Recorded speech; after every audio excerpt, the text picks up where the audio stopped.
हरिहंत भाषियत्तम गणहंत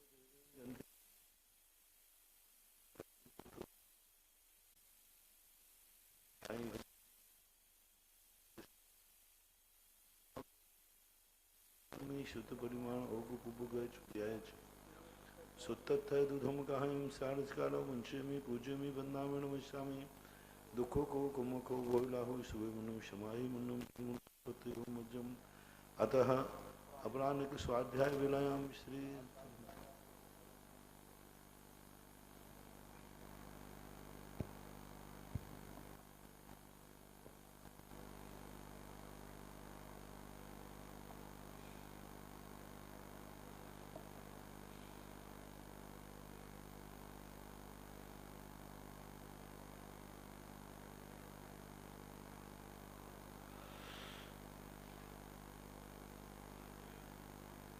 सुत जलधिपारिकेभ्यः शुपरमते भावना पटुमतेभ्यः सुचरितपोनिदेभ्यो नमो गुरुभ्यो गुणगुरुभ्यः छत्तीस गुण समग्रे पंचविहाचार्यकरण संदर्शे शिष्याणुक कुशले धम्माय सदा वंदे गुरुभक्ति तरंत संसार सायरम घोरम छिन्नन्ति अट्टिकम्मं जम्मं मरणं न पावयन्ति ये नित्यं व्रतमन्त्र होम निरता ध्यानाग्निहोत्राकुलां षड्कर्मा वृतास्तपोधनधना साधु क्रिया साधुआ शीलप्रावरणा गुणप्रहरणा चन्द्राकृते ज्योतिकः मोक्षद्वार कपाटपाटनवटः गृह्णन्तु मा साधुआ गुरुवापान्तनो नित्यं ज्ञानदर्शननायकः चारित्राण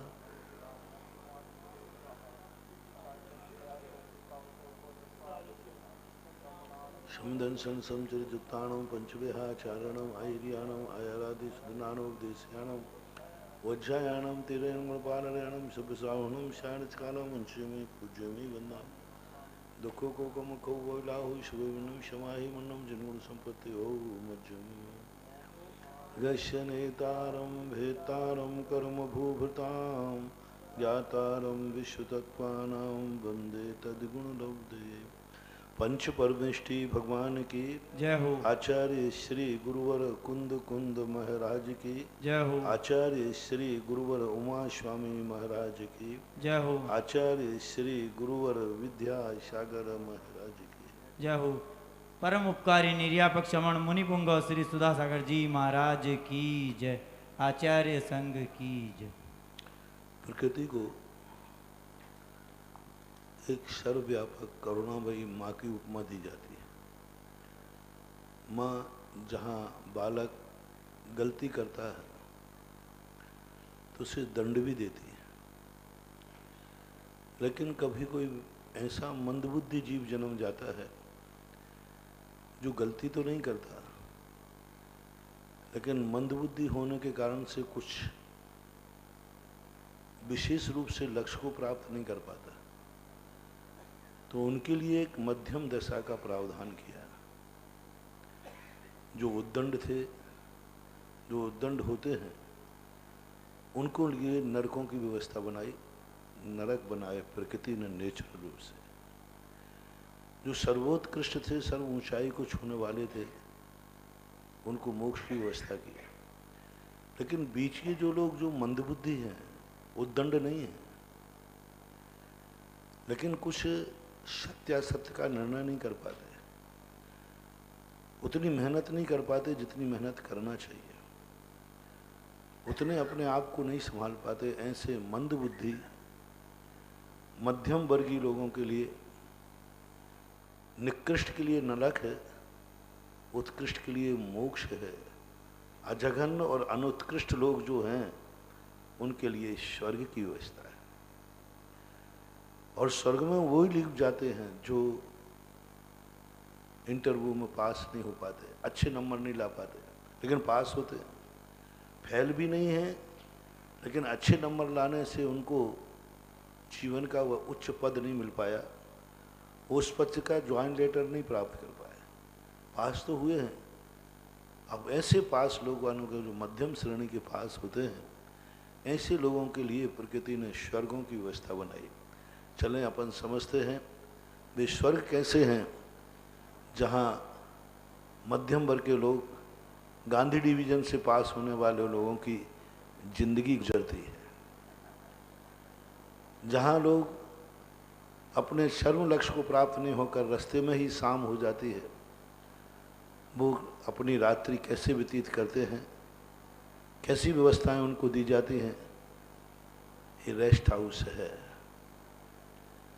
आगे बढ़ने वाले लोगों के लिए बीच में रात हो जाने पर रुकने की व्यवस्था है। तो जब बीच में जब व्यक्ति रुकता है तो वहाँ व्यवस्थाएं तो दी ही जाती हैं। तो उस हिसाब से जैन दर्शन में स्वर्गों की व्यवस्था उन भले अच्छे सज्जन लोगों के लिए, साधु लोगों के लिए नहीं, सज्जन लोगों के लिए। साधु के लिए तो मोक्ष है। अब वे साधु अपनी साधुता में पार ना हो पाए और सज्जनता में ही पड़े रहें तो उनको भी स्वर्ग भेज देते हैं। साधु तो वो है जो साक्षात मोक्ष का कारण है। लेकिन साधुपन में भी कई लोग व्यक्ति अपनी साधना पूर्ण नहीं कर पाते तो वे भी ईश्वर को प्राप्त करते हैं। सम्यक दृष्टि और मिथ्या दृष्टि दोनों जो भद्र हैं, उन भद्रों के लिए जो स्वर्गों की व्यवस्था की जाती है, उसके संबंध में पूज्यवर उमा स्वामी ने ये 4था अध्याय लिखा। 4थे अध्याय में उन्होंने कहा, देवों के देवाश चतुर्णिकाया, देव 4 निकाय वाले होते हैं। निकाय यानी समूह, ग्रुप, एक वैरायटी, एक समूह है, जिसे आपकी भाषा में ग्रुप कहते हैं, हमारी शास्त्रीय भाषा में निकाय बोलते हैं। 4 प्रकार के देवों के 4 निकाय हैं, 4 समूह हैं, 4 वैरायटी हैं। जैसे अपन कहते हैं ना, गेहूँ कितने निकाय वाला है, मनुष्य कितने निकाय वाले हैं। तो ये सब चीज़ों का एक समूह है। एक समान जाति में भी उपजातियों को लेकर के देव एक समान जाति है, उसमें भी उपजातियों का रूप बनाया जाता है। अपने यहाँ होती ना जाति, जैन जाति, पर इसमें उपजातियाँ हैं, खंडेलवाल, जयसवाल, पोरवाल आदि, ये उपजातियाँ कहलाती हैं। इसी प्रकार देवों में एक समूह है जो 4 निकायों में आता है, ये उपभेद कहलाता है। तो ऐसे लिए उनका 4 निकाय हैं, 4 प्रकार हैं। आदि तस्तसु पीतांत लेश्या, आदि तस्तसु पीतांत लेश्या, आदि के जो 3 निकाय हैं, समूह हैं, उनमें पीत है अंत जिसकी, यानी कैसे परिणाम होते वहाँ के जीवों के।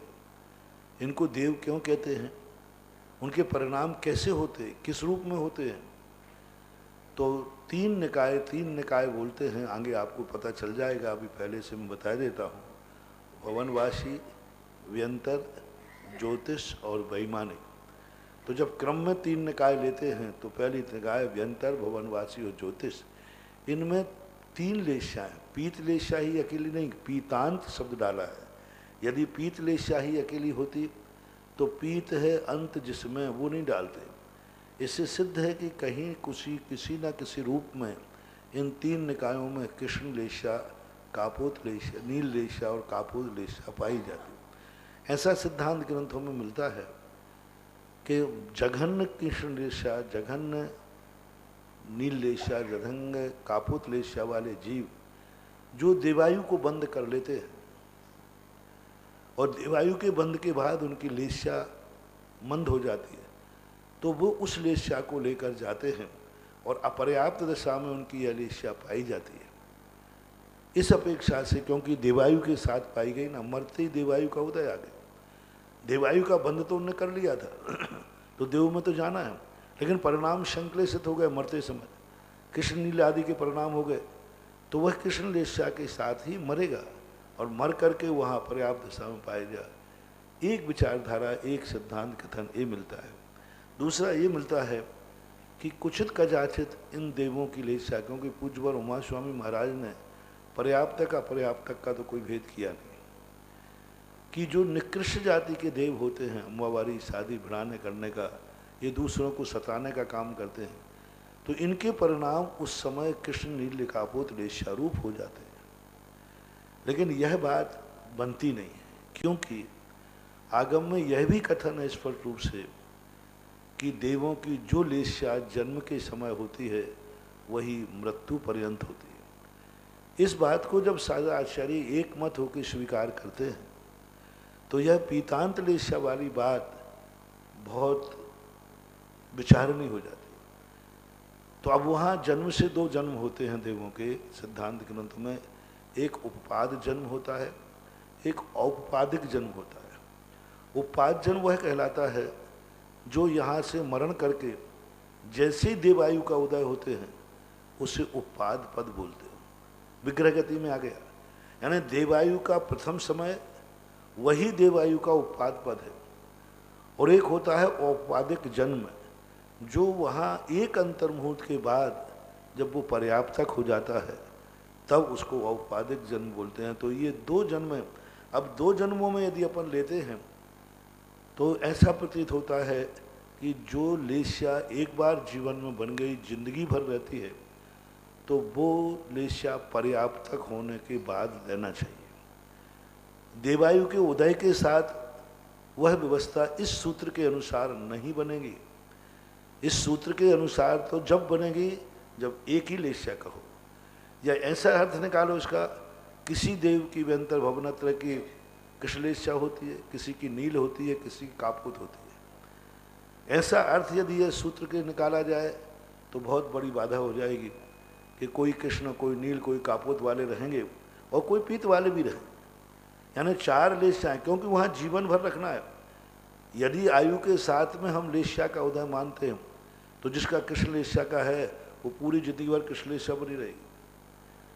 तो ये देवत्व के साथ में विरोध होता है, क्योंकि देवत्व के साथ में अशुभ लेस्याएँ तो फिर देवत्व कैसा? देवत्व तो भद्र रूप होता है।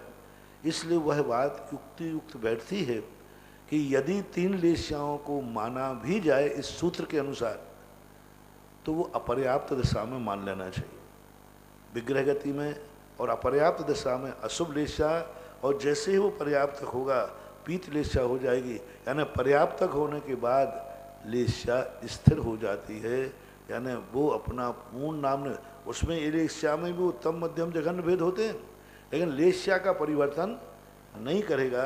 ऐसा ये पीतांत लेस्या वाला ये सूत्र जो है अनेक अनेक विकल्पों को उत्पन्न करता है, अनेक मतों को संग्रह करता है। यूँ कहो अनेक मतों को संग्रह कर रहा है, यानी जितने आगम में मत मिलते हैं उन सब मतों को संग्रह, ये सूत्र मल्टीपर्पस है। जिस रूप में हमें जो मत मिलता है उस मत को भी ये सूत्र अपने आप में गर्भित कर लेता है। ऐसा दशाष्ट पंच द्वादश विकल्पः कल्पोपपन्न पर्यंतः।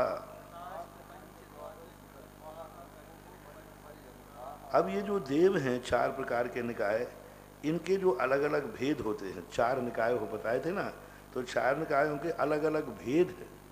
10, 8, 5 और 12 विकल्प वाले हैं। कल्पोपन्न पर्यंता, ये कल्प मानना 16वें स्वर्ग तक ही लेना, 16वें स्वर्ग की व्यवस्था अलग है। तो इनके जो 10 भेद हैं, यानी पहला 10 है, पहला जो विकल्प है भवनवासियों का, उसमें 10 प्रकार के भेद हैं, 10 प्रकार के देव, उनमें भी उपभेदी। देखो मैंने पहले ही कहा था, देव एक जाति हुई, वन एक जाति हुई, वन में उपजातियाँ नंबर 1, आम्र वन छोटे छोटे, इसी प्रकार चार का, चार में भी एक एक के 10-10 और उप में भी उपभेद, एक एक जाति के 10 भेद हैं। यानी पहली भवनवासी के 10 भेद, व्यंतरों के 8 भेद, ज्योतिषों के 5 भेद और कल्पवासियों के 12 भेद होते हैं।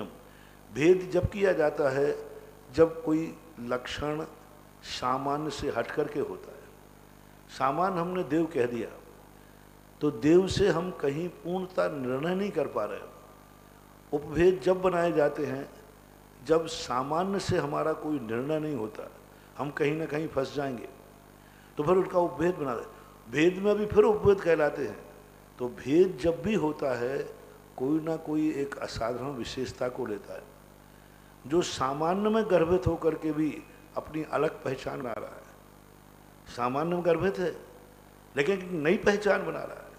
जैसे अपन सब मनुष्य हैं, लेकिन साधु अपनी अलग पहचान बना रहा है। मनुष्य कहते ही सब लोगों के व्यवहार समझ में नहीं आ रहा, तो उन्होंने भेद कर दिया साधु और श्रावक। अब वो सामान्य में था, मनुष्य था, लेकिन मनुष्य होकर के भी व्यवहारिकता अपना स्तर नीचे गिरा रही थी। यदि मनुष्य को हम सामान्य मान लेंगे तो व्यवहारिकता खत्म हो जाएगी। तो व्यवहार कहता है देखो इसमें बहुत बड़ी अवमानना हो जाएगी। यदि हम मनुष्य जाति के नाम से सबको एक सा व्यवहार करेंगे तो व्यवहारिकता नष्ट होगी, इसलिए आप इसमें और भेद करिए। तो क्या भेद करूं? बोले श्रावक और मुनि का भेद कर दीजिए। श्रावक और मुनि का भेद कर दिया। अब इसमें भी उन्होंने कहा कि देखो भाई, अभी भी व्यवहार कहता है व्यवस्था ठीक नहीं बन रही है, सारे साधुओं के साथ हम एक सा व्यवहार करें, ठीक नहीं जम रही है। तो उन्होंने कहा ठीक है, आचार्य उपाध्याय साधु का भेद कर दो। श्रावकों में व्यवस्था ठीक नहीं बन रही है, तो उन्होंने कहा ठीक है, अविरति का और वृत्ति का भेद कर लो। वृत्तियों में भी सब एक से नहीं दिख रहे हैं। एक वृत्ति वो है जो अभी 5 विरोधी हिंसा कर रहा है, खेती कर रहा है, व्यापार कर रहा है, असंयम कर रहा है, गृहस्थी बसा रहा है। और एक पंचम स्थानवर्ती वो है जो इन सब पापों से मुक्त होकर के आरिका है, क्षुल्लक है, एलक है, 7 प्रतिमाधारी है, 8 प्रतिमाधारी है, ये उनमें नहीं समा रहा है। यदि हम इन दोनों से समान व्यवहार करेंगे तो व्यवहार कहता है कि ये व्यवहारिकता का बहुत बड़ा स्तर गिर जाएगा, बहुत बड़ी स्थिति गिर जाएगी। तो हम श्रावकों में भेद कर दो, उत्तम मध्यम जघन्य भेद कर दिए, छोटे भेद उत्कृष्ट भेद कर दिए। जब कोई वस्तु उस सामान्य में रह करके भी अपना एक असाधारण गुण प्रकट करती है तो उस जाति वाले लोगों का एक अलग ग्रुप बन जाता है। इसी प्रकार इन देवों के अंदर एक सामान्य देव जाति है, लेकिन इन चारों में कुछ ग्रुप ऐसे हैं जो अपनी अलग अलग पहचान बना रहे हैं। सामान्य से भी ज़्यादा पहचान उनकी उससे हो रही है। साधु को लोग मनुष्य दृष्टि से कम देखेंगे, साधु की दृष्टि से ज़्यादा देखेंगे। साधु में मानवता का गुण देखने का प्रयास करोगे या साधुता का? साधुता का देखोगे, वहाँ मानवता का गुण कौन कर दोगे? हैं वो मनुष्य है, लेकिन मनुष्य गुण से बड़ा उनके अंदर एक नया गुण प्रकट हो गया, साधुता। एक पापी के अंदर यदि पाप कर रहा है तो उसके अंदर मानवता का गुण नहीं देखेंगे। मानवता के गुण के ज़्यादा प्रभावशाली गुण उसका दानवता है। तो लोगों की उसकी होती है ये राक्षस है। अरे राक्षस कहाँ, मनुष्य है। नहीं, मनुष्य के से भी ज़्यादा प्रभावशाली उसकी दानवता का गुण है। तो ऐसा हमारे लिए एक व्यवस्था बनाना चाहिए। जब कोई व्यक्ति सामान्य से हटकर अपना कोई अलग हाईलाइट होता है, उसमें सामान्य गुण हो जाता है, तो उसमें भेद कर दिए जाते हैं। इसलिए भवनवासी देवों में भी कुछ लोग अपनी अलग पहचान लिए हुए हैं, अलग से अपनी अपनी पहचान है। तो उन्होंने कहा नहीं, ये भवनवासियों में समा नहीं रहे। तो उन्होंने फिर 10 भेद कर दिए, 8 भेद कर दिए, क्योंकि इनके असाधारण लक्षण बन रहे हैं। अभी बताऊंगा मैं कैसे असाधारण हैं वो भवनवासी, लेकिन उनमें भी अपने आप में सबके लक्षण बिल्कुल भिन्न दिख रहे हैं। भवनवासी बना तो एक सामान्य रह गया, जल एक सामान्य रह गया, लेकिन लोगों ने टाइटल रख दिया ये खारा है, ये मीठा है। जल है कि नहीं? अब वहाँ जलपना गौण हो गया और खारा मीठापना मुख हो गया। अब टाइटल उसको कोई जल नहीं कह रहा, अरे भाई जल तो जल है, नहीं ये खारा है इसको फेंको, ये मीठा है इसको ग्रहण करो, टीटीएस ज़्यादा है। तो अब ये जो भेद हुआ, सामान्य गुण से उसने अपनी पहचान बना ली। ऐसे ही ये देवता बनाते हैं, अभी इनका लक्षण आता है। कौन है वे 10 भेद? तो बताते हैं। इंद्र सामानिक त्रयस्त्रिंश पारिषदात्म रक्ष लोकपाला नीक प्रकीर्ण का भी योग किल विशिका शैक साहा।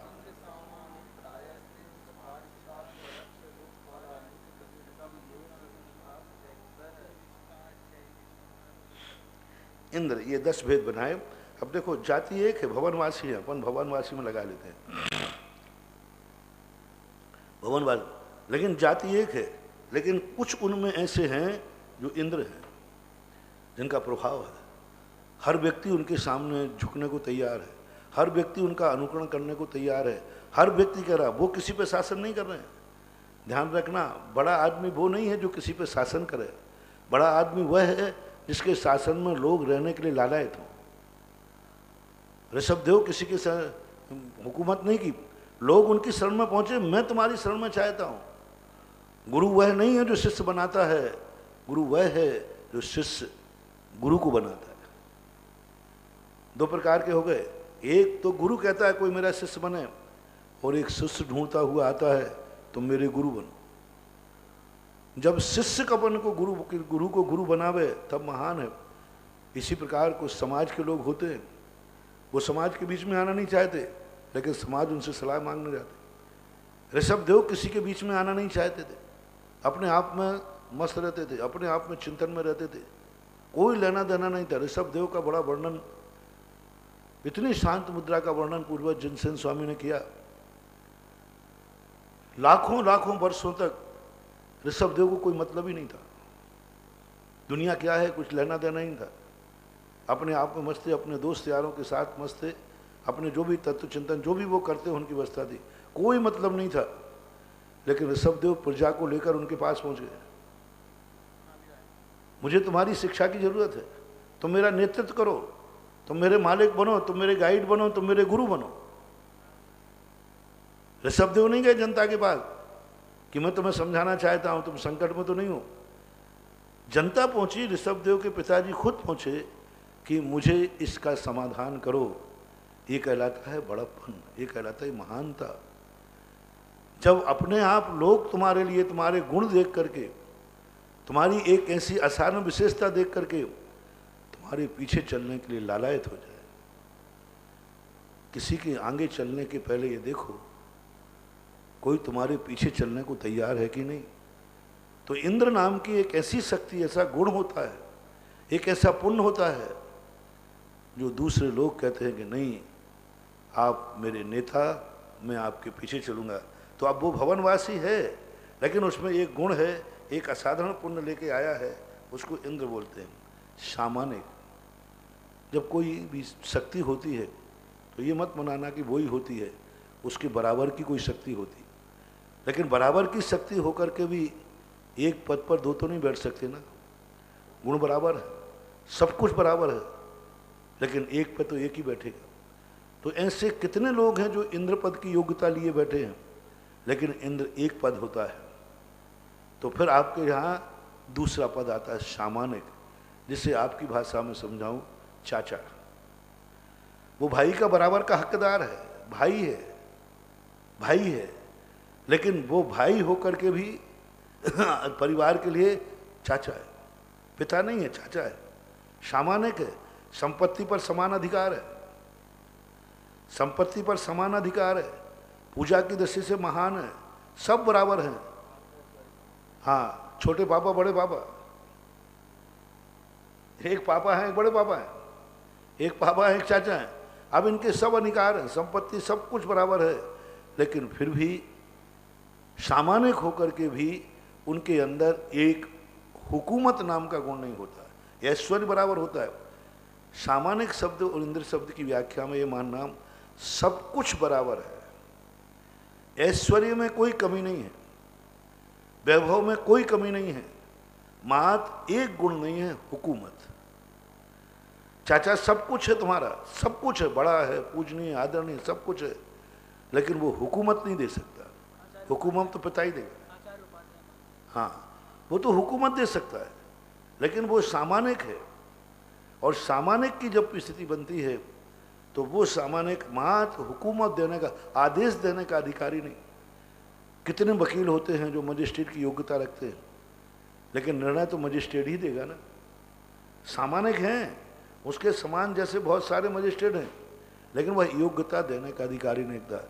संघ में मुनि महाराज बहुत हैं, आचार्य की बराबर की योग्यता रखने वाले हैं, आचार्य की बराबर ज्ञान रखते हैं, बराबर ऐश्वर्य, बराबर गुणस्थान है, बराबर विशुद्धि, सब कुछ है। लेकिन दूसरे जो साधु, उसमें लगाना। उपाध्याय का उदाहरण दिया पूज्यवर पूज्यपाल स्वामी ने, आचार्य उपाध्याय का उदाहरण दिया। क्यों दिया? इससे संबंध में बहुत बड़ा रहस्य है। आचार्य और मुनि एक गुणस्थान है, गुणस्थान में कोई सामानिक है, आचार्य उपाध्याय सामानिक है, गुणस्थान एक है, विशुद्धि स्थान एक है, चर्या एक है। हाँ, 28 मूल गुण बराबर है, सब चर्या एक है, कहीं कोई वो भी केश करते मुनिराज भी खड़े होकर आले दिगंबर, 22 परिसर उनके हैं, 22 उनके उपसर उनके, कहीं भी कोई अंतर नहीं है। लेकिन मात्र आचार्य पर हुकूमत, टेक टू ऑर्डर, आदेश कौन दे सकते? तो ये यानी अन्य उपाध्याय, बहुत अच्छा उदाहरण दिया उन्होंने आचार्य का। जैसे संघ में आचार्य आदि उपाध्याय, उपाध्याय का ज्ञान, जितना उपाध्याय को ज्ञान है, संघ में ऐसे बहुत सारे साधु हैं जिनको उतना ही ज्ञान है, हाँ उतना ही ज्ञान है, लेकिन उनको पढ़ाने का अधिकार नहीं। उपाध्याय वही होगा जो उपाध्याय पद पर नियुक्त किया गया। दूसरा उदाहरण है गणधर परमेष्ठी, सभी गणधर बराबर होते हैं, कोई गणधरों के ज्ञान में कमी नहीं, कुछ भी कमी नहीं, लेकिन मुख्य गणधर तो मुख्य गणधर ही कहलाएगा।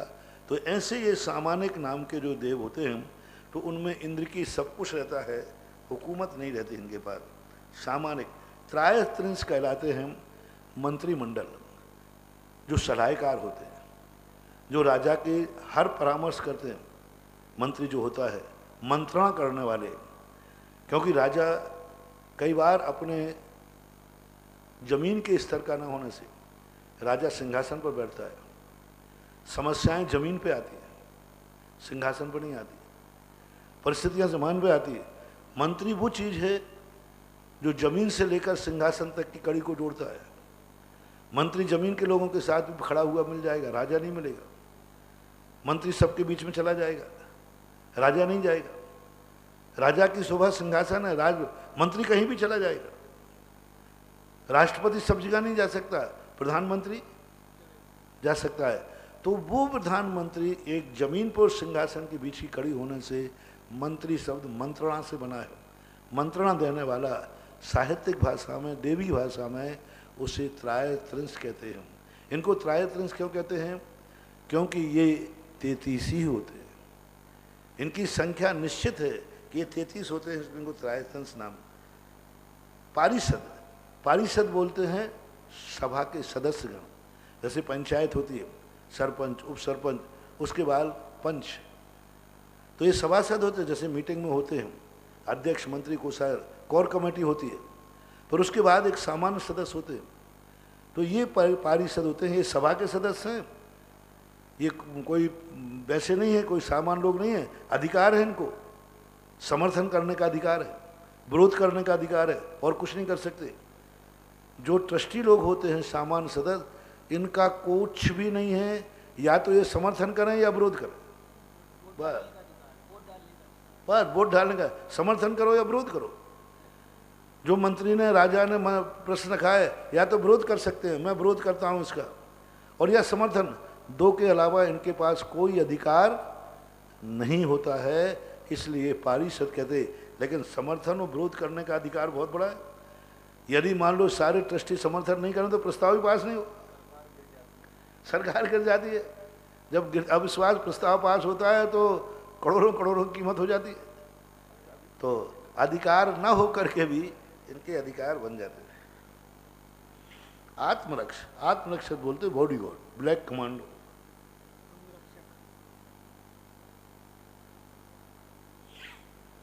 निजी रक्षक, आत्मरक्षक बोलते निजी रक्षक। आपने देखा होगा बड़े बड़े नेताओं के लोग निजी कमांडो होते हैं।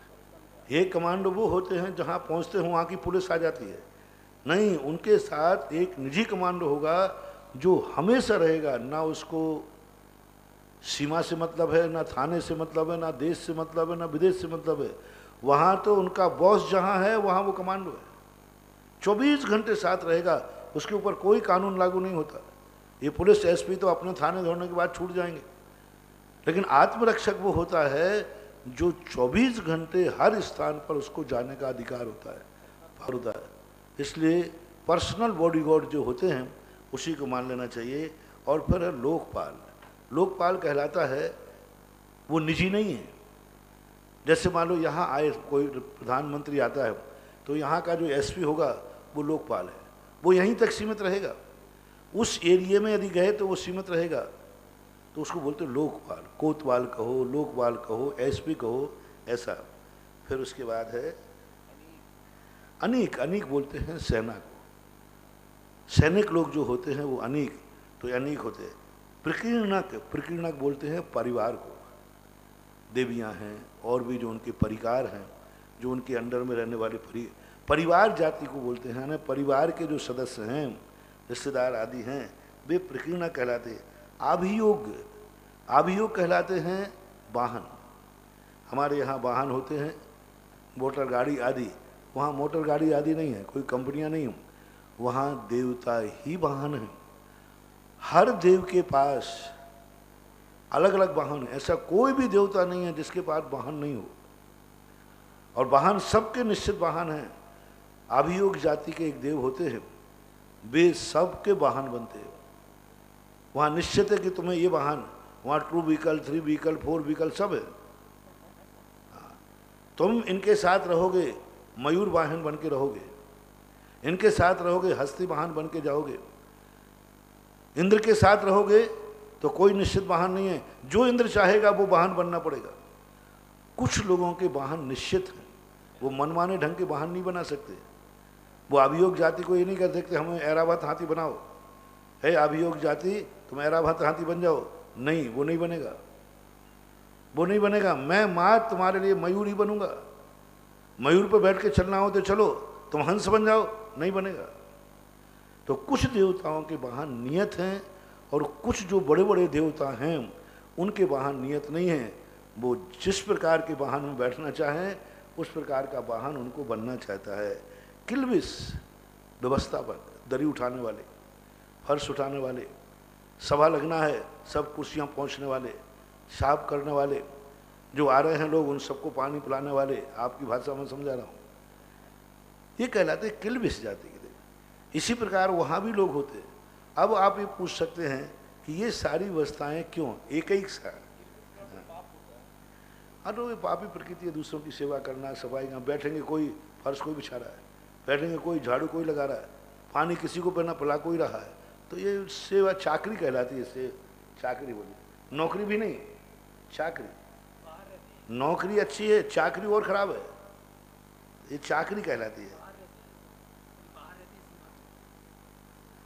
इनके स्थान रहते हैं अलग अलग, जैसे व्यवस्थापक लोग बाहर खड़े रहते हैं ना, जब कार्यक्रम होते तो वो तैयारी ले, किसी ने कुछ बुलाया, घंटी बजाई, यानी कहने पियोन जैसे, चौकीदार चपरासी पियोन जैसे होते हैं ना, ये अपने वहाँ खड़े रहते हैं। और उसी प्रकार से एक एक सा यानी ये सब एक एक व्यवस्थाएं हैं भवन वासियों में, एक एक, मतलब एक ही नहीं है। जितने जितने प्रकार के जो देव थे, जैसे असुर जाति के देव हैं तो उनमें भी ये 10 व्यवस्थाएं, विद्युत जाति के देव हैं तो उनमें भी 10 व्यवस्थाएं, यानी जितने भवनवासियों की वैरायटियां हैं उभय, उन सब में एक एक करके होते हैं, ऐसा मानना चाहिए। त्रायस्त्रिंश लोकपाल वर्जिया व्यंतर ज्योतिष का। व्यंतरों में मंत्री और लोकपाल नहीं होते, क्योंकि ये व्यंतर किसी की सुनते ही नहीं, मनमानी करते, वो सुनते ही नहीं, धोंधा होते। कई लोगों की आदत होती है उनको सलाह दो नहीं, कुछ सुनते ही नहीं है। व्यंतरों में सबसे बड़ी खूबी है ये कुछ जानते नहीं है और किसी की मानते नहीं। तो वहाँ की मंत्री व्यवस्था डाली, मंत्र ही नहीं करेंगे वो, उनको तो जो करना है अपने मनमानी करते हैं, कोई सलाह देवे तो सुनना ही नहीं है। तो प्रकृति ने ही व्यंतरों, क्योंकि ये इतने चंचल होते हैं, दुष्ट प्रकृति के होते हैं, ये किसी की सलाह मानते ही नहीं, इनको सलाह दो तो ये सुनेंगे नहीं। इसलिए त्रायस्त्रिंश और लोकपाल, लोकपाल इसलिए नहीं, इनकी कोई पता ही नहीं कब कहाँ, प्रोटोकॉल में चलते ही नहीं। प्रोटोकॉल दिया जाए उसको तोड़ के चले, यत्र तत्र विचरन्ति इति व्यंतरा, अनुशासन कोई की मानते ही नहीं। आपने देखा कई बार जो बड़े आदमी आते हैं तो वो कहते साहब प्रोटोकॉल ने मना कर दिया। अरे तुम तो राष्ट्रपति हो, तुम तो जहाँ जाना चाहो वहाँ बना जाए, लेकिन नहीं, प्रोटोकॉल ने मना कर दिया। अब प्रोटोकॉल ने मना कर दिया है तो राष्ट्रपति जा नहीं सकता, क्योंकि राष्ट्रपति उद्दंड नहीं है। उन्होंने कहा साहब वो जाने लायक आपके स्थान नहीं है, नहीं जाए। लेकिन व्यंतर लोग नहीं, कई बार जो नेता लोग हैं प्रोटोकॉल की सीमा छोड़ करके नेता उसमें घुस गए भीड़ में, पेपर में बड़ी निंदा होती है, पेपर में बड़ी होती है। और जो एसपी वगैरह होते हैं वे हथियार डाले, साहब मेरी जिम्मेवारी नहीं है क्योंकि साहब मेरे कंट्रोल में नहीं है। जो हम लोगों ने व्यवस्था बनाई थी उस रास्ते से नहीं गए, वो तो भीड़ में घुस गए। तुरंत एसपी डीआईजी नोट लगा देते हैं, साहब ये साहब हमारे कंट्रोल में नहीं है, कोई भी दुर्घटना हो जाए इसकी जिम्मेवारी मेरी नहीं है। तो ये व्यंतर जाति के लोग किसी लोकपाल के किसी प्रोटोकॉल के अंदर में नहीं आते, ये किसी के बस में चलते नहीं, जहाँ चाहे घुस जाएं, जिस चाहे को परेशान कर दें, जहाँ चाहे घूमते रहें, यत्र तत्र विचरन्ति इति व्यंतरा। तो इस प्रकार के इनके 2 व्यंतरों में 8 ही पद होते हैं, 8 ही व्यवस्थाएं होती हैं, 10 व्यवस्थाएं नहीं होती हैं। पूर्वयोर द्विइंद्राः, व्यंतर और ज्योतिष के, और ज्योतिष की भी है। ज्योतिष जाति के देव भी ऐसे होते हैं। ज्योतिष जाति के देव तो इसलिए ऐसे होते हैं कि पूरे 3 लोक में, पूरे 2.5 द्वीप में फैले हुए हैं, तिल की पट्टी कहाँ कहाँ तक व्यवस्था बनाए।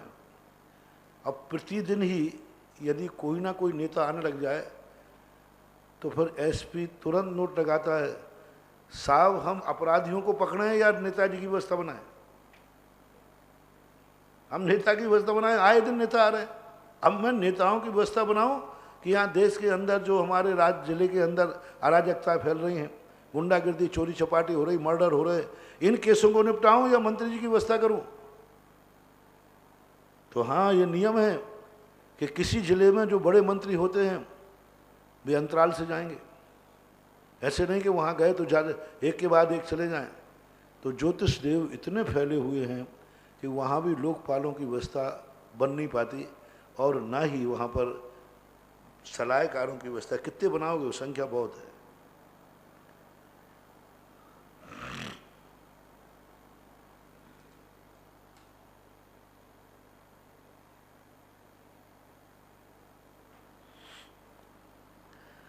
पूर्वयोर द्विइंद्राः, पूर्वयो द्विवचन लिया है इन्होंने। पूर्व के 2 यानी भवनवासी और व्यंतरों में 2 इंद्र होते हैं। भवनालय 40, व्यंतरा होन्ति 32। हालांकि इनके यहाँ 2 इंद्र में 16 होना चाहिए। वहाँ 10 भेद हैं भवनवासियों के, तो 10 दूनी इस सूत्र के अनुसार 20 ही होना चाहिए। भुजबल उमा स्वामी महाराज तो यही कह रहे हैं, भवनवासियों के 20 ही इंद्र होते हैं और व्यंतरों के 16 इंद्र ही होते हैं। लेकिन अन्य आचार्यों ने भवनालय 40, व्यंतरा होन्ति 32, कप्पामर 24, चंदो सूरो नरोत्रियो, ये 100 इंद्र बनाने के लिए प्रतीन्द्र की कल्पना की। अब प्रतीन्द्र कौन होता है, ये बड़ा विचारणीय प्रश्न बन रहा है। अभी तक कोई भी प्रतीन्द्र का निर्णय नहीं कर पाया। प्रतीन्द्र नाम का कोई देव का नाम कोई आगम में नहीं मिला। आगम में प्रतीन्द्र मिला है, सौधर्मेंद्र मुख्य इंद्र है, ईशान प्रतीन्द्र है, सानाथ है, ईशान प्रतीन्द्र है। ये प्रतीन्द्र तो मिलते हैं, लेकिन सौधर्मेंद्र के विमान में प्रतीन्द्र कौन है, ईशान इंद्र के विमान में प्रतीन्द्र कौन है, सनत कुमार महेंद्र में प्रतीन्द्र कौन है, आपसी में ये प्रतीन्द्र है। सौधर्म इंद्र है, ईशान प्रतीन्द्र है।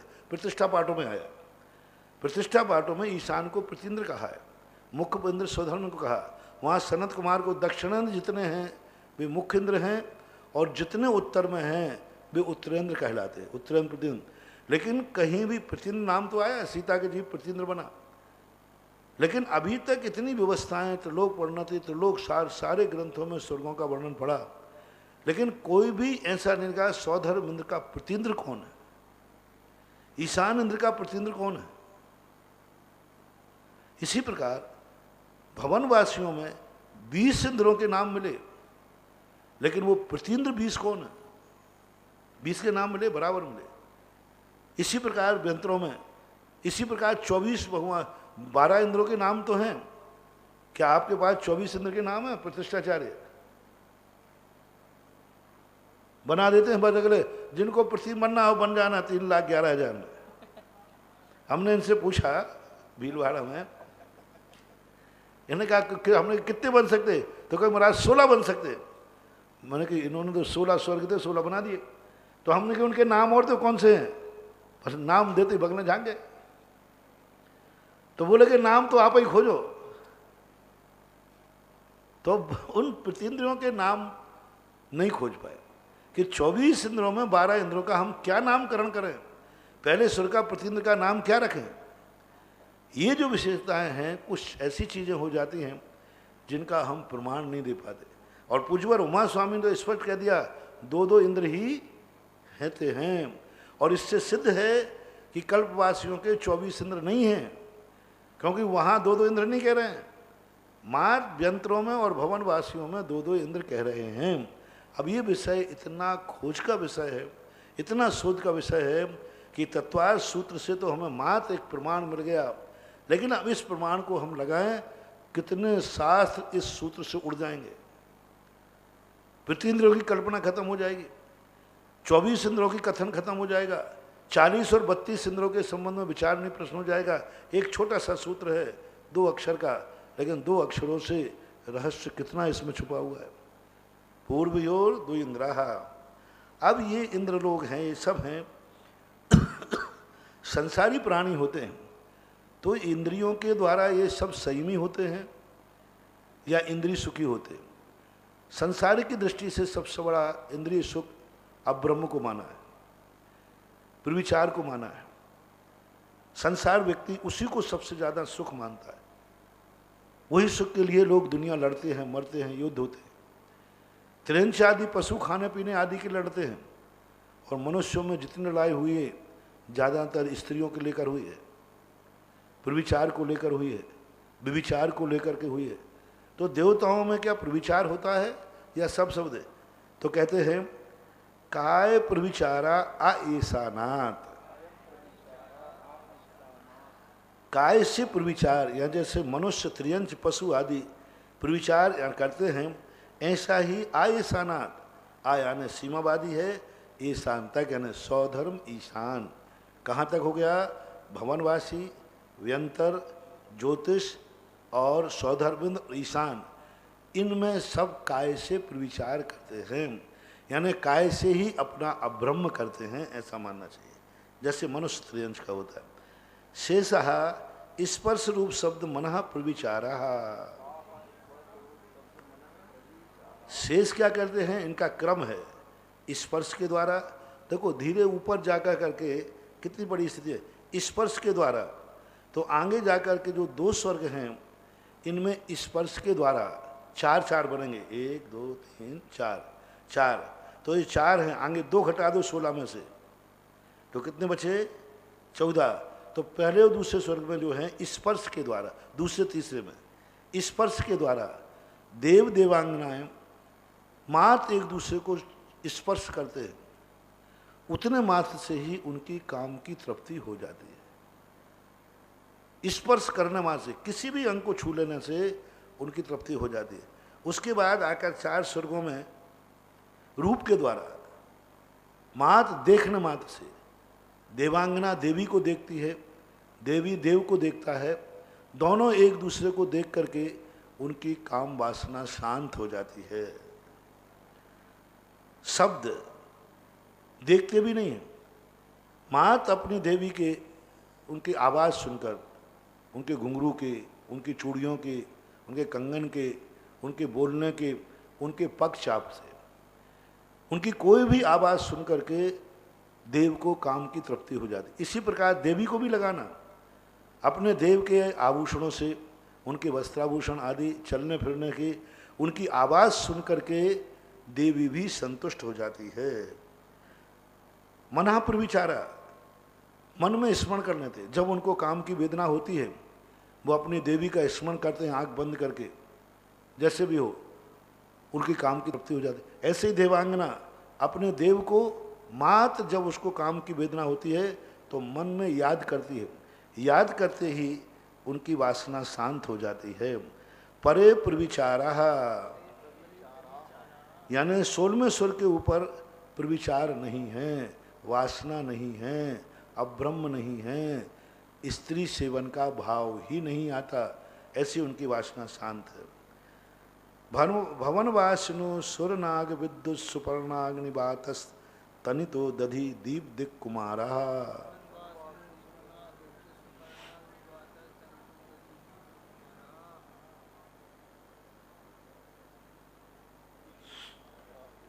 भवनवासियों के जो भेद हैं उनके लिए कहते हैं भवनवासिना।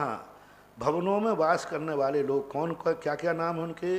असुर जाति, नाग जाति, विद्युत जाति, सुपर्ण जाति, अग्नि जाति, बातस,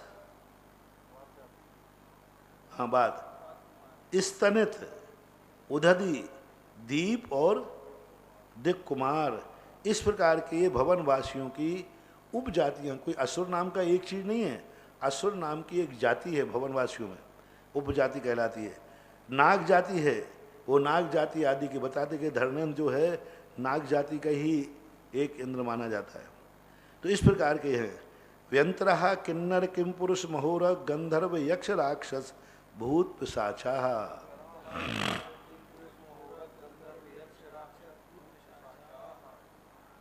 व्यंतर जो है इनके क्या नाम है? किन्नर। देखो जो जितना छोटा होगा उनके नाम भी ऐसे ही होते हैं। यहाँ भी अपन देखते हैं छोटी जातियों के नाम उनके देखो कैसे हैं, गोवरदास, कटोरीमल। हालांकि बड़े बड़े लोगों के नाम भी ऐसे हैं, लेकिन प्राय उनके नाम, छोटी जातियों के नाम छोटे ही होते हैं।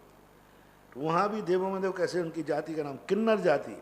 अब किन्नर अपने यहाँ क्या होते हैं? किन्नरा। किम पुरुष, भांड आदि जो किम पुरुष होते ना, एक मजाकिया, भद्र, छोटे, उछल, लुच्चा लफंगा जैसे अपन कहते हैं, वो कहता है किम पुरुष। महोरग, गंधर्व, यक्ष, राक्षस, भूत और पिशाच, इनकी जातियां भी बिल्कुल सब नीची जातियों के नाम हैं।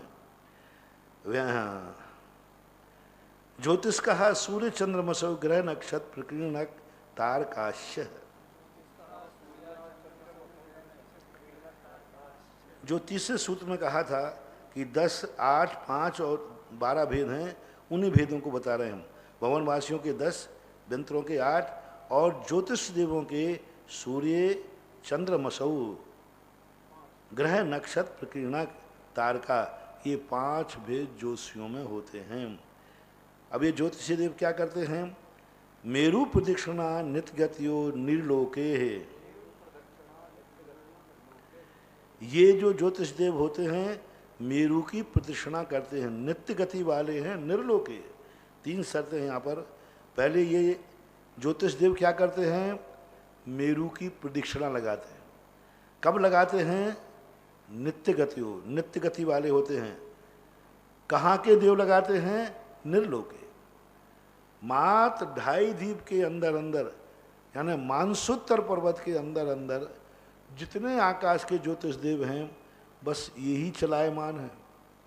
हालांकि कुछ आचार्यों ने 2.5 द्वीप में भी कुछ स्थिर माने हैं, लेकिन उमा स्वामी इस बात को मानने को तैयार नहीं है। उमा महास्वामी ने स्पष्ट रूप से कह दिया 2.5 द्वीप के अंदर जितने देव हैं ये नित्य गतिमान हैं। इस सूत्र से तो यही निकलता है, लेकिन अन्य शास्त्रों में आया ध्रुव तारा वगैरह ये चलायमान नहीं होते, लेकिन यहाँ के अनुसार ऐसा नहीं है। नित्य गति हो, यानी निर्लोक के जितने जो हैं वे सब नित्य गतिमान होते हैं, चलते ही रहते हैं निरंतर। मेरु की प्रदक्षिणा लगाते हैं, मेरु बीच में है, उससे कुछ 1100 योजन, ऐसा कुछ ना 1121 योजन दूर से परिक्रमा लगाते हैं, कम से कम। अधिक तो फिर बहुत सारा है, अधिक तो 50,000 से भी ज़्यादा है। यानी ज्योतिष मंडल मेरु पर्वत जहाँ है उस 1100 योजन के परिधि में पूरा आकाश खाली है। जैसे ये मान लो मेरु है, तो अब मेरु से 1100 योजन तक आकाश में भी सूर्य नहीं है। 1121 योजन तक पूरा आकाश ज्योतिष मंडल से खाली है। वहाँ के ज्योतिष स्थिर हों ऐसी बात नहीं। मेरु से 11, मात्र सुदर्शन मेरु से जानना, अन्य मेरु को नहीं जानना। ये सुदर्शन मेरु के ही इस प्रकार की परिक्रमा लगा रहे हैं। ये अन्य मेरुओं की परिक्रमा लगाते हैं कि नहीं लगाते? अन्य मेरु के वहाँ के दिन के सूर्य बिंब आदि जो है, ये अपने जम्बू द्वीप की बात कर रहा हूँ। जम्बू द्वीप के जितने भी हैं ये अन्य द्वीपों के भी माने जाएंगे वो यहीं। अब वहाँ एक प्रश्न उठता है जिसका समाधान नहीं है। यहाँ इन्होंने मेरू शब्द कह दिया, तो यहाँ के जम्बूद्वीप के और लवण समुद्र के सूर्य और बिंब ये तो परिक्रमा लगा लेंगे, लेकिन जैसे ही धातकी खंड में पहुँचेंगे, धातकी खंड के अंदर दो मेरू हैं 84 लाख योजन वाले, और सूर्य चंद्रमा कितने नीचे हैं? 710 से शुरू होते, 810 से पेटी शुरू होते 100, ये तो बहुत छोटे। तो वहाँ के जो मेरू हैं 790 से शुरू होते हैं, तो जाकर के 110 की पेटी है। अब 110 की पेटी इसका तो लगा लिया, लेकिन दो मेरू यहाँ और खड़े हैं 84 लाख, वहाँ व्यवस्था क्या है? क्या धातकी खंड के सूर्य वहाँ के उसी मेरू की परिक्रमा लगाते हैं? तो धातकी खंड में के अंदर आधे तो लगाएंगे इस मेरू की और आधे लगाएंगे उस मेरू की, या इसी मेरू की लगाएंगे? ये ऐसा यक्ष प्रश्न है जिसका समाधान कहीं खोजने में नहीं आ रहा, क्योंकि 5 मेरू और हैं और उनकी ऊंचाई है, और ऊंचाई के कारण से ऐसा नहीं कि वो नीचे होते तो अपन कहते कि तारागण ऊपर से निकल जाएं, बढ़ रहे, सब बढ़ रहे हैं, सब बढ़ जाएंगे। तो वहाँ के चंद्रमा और सूर्य उसी की परिक्रमा लगाएंगे क्या? जैसे धातकी खंड के सूर्य हैं, चंद्रमा है, तो वो धातकी खंड के जो दूसरा मेरू है उसका लगाएंगे, इधर 12 मेरू इनकी छक में लगाएगा, तो सारी ज्योतिष मंडल बिगड़ जाएगा। नहीं, मेरू की प्रदक्षिणा लगाने, यानी इसी मेरू की प्रदक्षिणा लगाएंगे। उतने मेरू में जितने में वो मेरू होगा, शायद वो भी आकाश पूरे खाली हों, क्योंकि वो तो टकराएंगे। यदि इसके अनुसार तिल की पट्टी के समान यदि मान लेते हैं, तो जो 5 मेरू हैं वहां पर ज्योतिष मंडल उन मेरुओं से जाके टकरा जाएगा। इसलिए वहां की क्या व्यवस्था बनेगी, आगम इस संबंध में मौन है। बहुत खोजने का प्रयास किया कि उन मेरुओं के यहाँ के ज्योतिष मंडल की व्यवस्था क्या है, धातकी खंड के और पुष्करार द्वीप के। वहाँ के ज्योतिष मंडल जब इतने नीचे हैं, वो वहाँ के सूर्य चंद्रमा हैं, तो किसकी परिक्रमा लगाएंगे? ये पूरे अंतिम मान लीजिए पुष्करार द्वीप पे अपन चलते हैं, पुष्करार द्वीप का जो सूर्य चंद्रमा है पूरे 2.5 द्वीप की परिधि का परिक्रमा लगाएगा या अपने खुद की मेरू का लगाएगा? यदि 2.5 द्वीप का लगाता तो कितना बढ़ गया?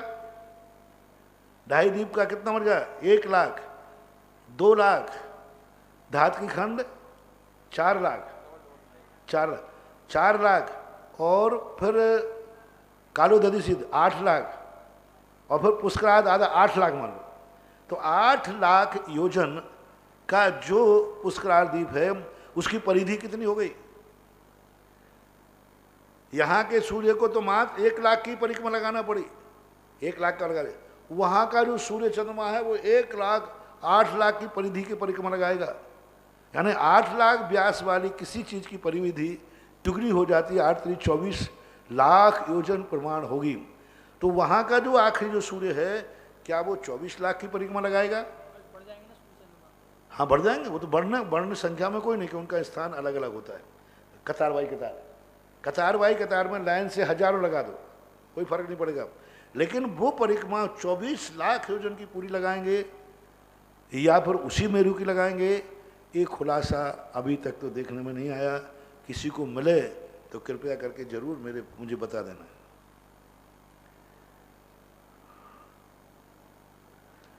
लेकिन मेरू की प्रदक्षिणा देते हैं, इसमें कोई संदेह नहीं हो रहा है, तो है। लेकिन अपन दूसरा प्रश्न कर रहे थे कि इसके नीचे के जो जितने भी 2.5 द्वीप में हैं वे सब पूज्यवर उमा स्वामी महाराज के अनुसार नित्य गति वाले हैं, कोई भी स्थिर नहीं हैं। तत्कृतः काल विभागः, तत्कृतः का अर्थ होता है इनके चलने से, इनकी गति से काल का विभाग होता है। यानी जो काल होता है, सुबह शाम रात हो गई, दिन हो गया, वर्ष हो गया, चौथा काल, पंचम काल आदि जितने काल हैं व्यवहार काल, ये सब व्यवहार काल इन्हीं सूर्य चंद्रमा के आए। और देखो विशेषता देखना, तीनों लोकों में काल की व्यवस्था यहीं से चलती है।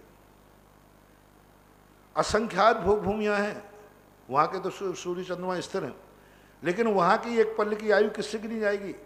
यहीं से। स्वर्गों में उम्र गिनी जाएगी किससे? यहीं से। इतने पक्षों में ये श्वास लेता है पक्ष कहाँ का चलेगा? यहाँ का। 15 दिन यहीं का चलेगा। यानी 2.5 दीप की जो व्यवहार काल व्यवस्था है, इसी काल व्यवस्था के आधार पर 3 लोक की काल गणना होती है।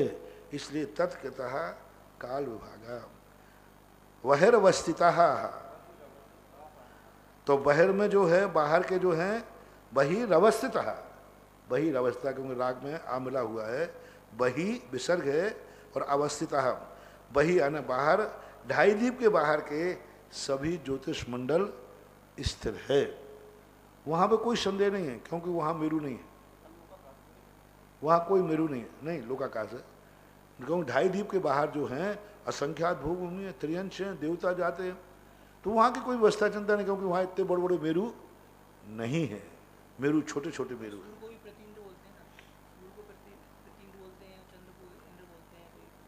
सूर्य को प्रतिन्द्र बोलते हैं, चंद्र को इंद्र बोलते हैं, लेकिन इनके अंदर व्यवस्था क्या है, किस रूप में माने? प्रतिन्द्र की व्यवस्था क्या है? मान लो सूर्य चंद्रमा को अपन ने मान लिया, और देवों में प्रतिन्द्र किसको मानेंगे? मैं स्वधर्मेंद्र की बात बोल रहा था। सूर्य को प्रतिन्द्र बोलते हैं, चंद्रमा को इंद्र बोलते हैं, तो इनको बोलते हैं, तो ये तो 2 इंद्रों में आ गए, छंदो सूरो नरोत्तरियो, ये तो इंद्र में प्रतिन्द्र माने ही नहीं इनको। जैसे मैंने कहा ना, स्वधर्म ईशान, स्वधर्म इंद्र है और ईशान प्रतिन्द्र है, चंद्रमा इंद्र है, सूर्य प्रतिन्द्र, ऐसा तो अपन मानते हैं, लेकिन ये व्यवस्था मात इसमें बनती है। और दूसरी बात है, चंद्र और सूर्य की अपेक्षा देखा जाए तो ये नाम संज्ञा की अपेक्षा 2 हैं, लेकिन ज्योतिष देवों में वास्तव देखो, एक और प्रश्न कब किया है, भवनवासी और बेंतरों के इंद्र समझ में आते हैं, कोई ज़्यादा नहीं है, संख्या निश्चित है, लेकिन ज्योतिष के इंद्र कितने हैं, चंद्रमा कितने हैं पूरे 2.5 दीप में? नहीं, पूरे मध्यलोक में, पूरे मध्यलोक के असंख्यात दीप चंद्रमा है, तो ज्योतिष देवों के इंद्र कितने हो गए? असंख्यात मानना ही पड़ेगा, क्योंकि हर चंद्रमा का देव इंद्र है, तो असंख्यात इंद्र हो गए। फिर 100 इंद्र कैसे कहते हैं? तो मुख्य है ही नहीं कोई चंद्र, सारे चंद्र मुख्य है। क्या सभी चंद्रमा में हीना दिखता है? राजा तो राजा है, इंद्र है, तो अब असंख्यात इंद्र है, किसको मुख्य लिया? 2.5 दीप के चंद्रमा को मुख्य लिया, तो 2.5 दीप में झगड़ा है, 132 हो गए। अब से 132 में मुख्य इंद्र चंद्रमा की तरफ से किसको बुलाओगे आप? इसका मतलब किसको बुलाओगे? 132 है। फिर कह दो यहाँ आएगा महाराज जी, देखो अपन तो सीधी बात है, जो जैसे जम्बू द्वीप में जब काम पड़ेगा तो जम्बू द्वीप, यहाँ 2 हैं, फिर किसको बुलाओगे? यहाँ भी 2 हैं। अब 2 में जब इंद्रपद को आप बुलाओगे चंद्रमा को, तो कौन से चंद्रमा को बुलाओगे? आज वाले के कल वाले को? हाँ, ये प्रश्न कहलाते हैं रहस्य है, कोई जरूरी नहीं है। हमारे पूज्य वीरसेन स्वामी महाराज ने लिखा, कोई जरूरी नहीं है कि हम तुम्हारे सारे प्रश्नों का उत्तर दें, प्रश्न उठाते जाओ तुम। बेईमानिक, और विमान में रहने वाले को बेईमानिक बोलते हैं। कल्पोपन्ना कल्पातीताश्य हो गया, बाहर के जितने हैं सब अवस्थित हैं ज्योतिष विमान। कल्पोपन्ना, कल्प में जो उत्पन्न होते हैं वे कल्प उत्पन्न कहलाते हैं। कल्पातीताश, कल्प का अर्थ होता है विकल्प। ये जो 10 प्रकार की व्यवस्थाएं बनाई ना, इनको कल्प के रूप में लेते हैं। कल्प के भी अनेक अर्थ रूप में लिखे गए। यदि आप विमान की कहते हो तो विमान में तो ज्योतिष देव भी रहते। जहाँ कल्प, ये 10 प्रकार की व्यवस्था को यदि कल्प कहते हो तो भवनवासी में 10 प्रकार की व्यवस्था है। कल्प का अर्थ क्या है? जहाँ ये 10 प्रकार के विकल्प हों, इंद्र सामान्य की व्यवस्था हो अथवा विमान हो, 3 दृष्टियों से कल्प की व्यवस्था बनाई जाती है। पहली बात, विमानों में रहते हैं इसलिए वे कल्प है, तो विमानों में तो कल्पातीत वाले भी रहते हैं, ज्योतिष मंडल भी रहता है। यदि आप इनकी व्यवस्था बनाते हो कि ये 10 प्रकार की व्यवस्था जहाँ होती है इंद्र सामान्य आदि, तो भवनवासियों में भी इंद्र सामान्य आदि हैं, व्यंतरों में 2 नहीं है लेकिन 8 की व्यवस्था तो है ही। फिर इनको कल्पवासी क्यों नहीं कहते हो? तो ये कल्पोपन्न और कल्पातीत, ये सूत्र भी बहुत विचारणीय है, ये संज्ञा विचारणीय है। कि इनको कल्पोपन्न बेईमाने को क्यों कहते हो? क्या विमान और किसी के पास नहीं है? ज्योतिष मंडल वाले के देवों के इसको क्या कहोगे? बोलो, विमान ही बोलते हैं, इनको भी विमान बोलेंगे। अच्छा, कल्पातीत है, क्या वे कल्पातीत वाले सर्वार सिद्धि वाले को विमान नहीं बोलोगे? हैं? तो ऐसी विचारणी प्रश्न है। ये कल्पोपन्न और कल्पातीत जो संज्ञा दी गई है, ये रूढ़ संज्ञा प्रतीत होती है कि इसको ऐसा कहते हैं। व्युत्पत्ति नहीं बन रही थी, कल्पोपन्ना और कल्पातीत की व्युत्पत्ति नहीं बन रही, सार्थक नाम नहीं हो रहे हैं, रूढ़ नाम है कि इनका नाम है सो नाम है, और नाम जो होता है गुण आदि से निरपेक्ष हो, नाम है। ऐसा मेरी दृष्टि से ऐसा आता है। उपर्युपरि, ये जो वैमानिक देव हैं ये उपर्युपरि हैं। अब ऊपर ऊपर है, ऊपर ऐसे एक के ऊपर। अब इस सूत्र के अनुसार बहुत सारा प्रश्न छोड़ता है। अब इस सूत्र में ये नहीं कहा कि दो युगल एक साथ हैं फिर दो युगल हैं, ऐसा तत्वार सूत्रकार ने नहीं कहा। इससे तो ये सिद्ध होता है कि सौधर्मंद के ऊपर ईशान, ईशान के ऊपर सनत कुमार, सनत कुमार महेंद्र, महेंद्र, ऐसे 16 कल्प हैं। नहीं, वहाँ पृथ्वियाँ हैं, वो विमान नहीं है, वहाँ अधोअधो नहीं कहा, वहाँ पृथ्वी अधोअधो है, यानी स्वर्ग, स्वर्ग का तो वो उससे और कोई बात नहीं पड़ता। अधोअधो हैं तो वो तो पृथ्वियाँ अधोअधो हैं, ना कि बिल अधोअधो है। यहाँ तो विमान कह रहे हैं, तो जो विमान हैं वो एक के ऊपर एक है। पूज्यवर उमा स्वामी के अनुसार तो यही निकलता है, ऊपरी ऊपरी, ऊपर ऊपर हैं। लेकिन अन्य आगम से जब हम इसको टैली करते हैं तो युगल की शब्द की आती है, सौधर्म ईशान बराबर पे हैं, सनत कुमार ऊपर हैं, ऐसा आता है। ऐसा आगम से मेल खा सकता है। यदि अपन इनको ऊपर ऊपर मानेंगे तो बहुत सारी व्यवस्थाओं पर विचार करना पड़ेगा। सात राजू की तो व्यवस्था बनाने छोड़े, लेकिन आगम में कहीं वर्णन नहीं लिखा सौधर्म इंद्र के बाद ईशान इंद्र कितने ऊपर है। वो गणित कहाँ से लाएंगे? तो हम बच जाएंगे। तो इससे अच्छा यही है कि सूत्र को सूत्र रूप माने और व्याख्या अन्य स्थानों से स्थापित करें। सौधर्म ईशान सनत कुमार महेंद्र ब्रह्म ब्रह्मोत्तर लांतो कापिष्ट शुक्र महाशुक्र सतार सहस्रा रेस्वानत प्राणत योर रणाच्युत योर नवसु ग्रीवेकेशु विजय वैजयंत जयंता पराजितेषु सर्वार सिद्धौच्च।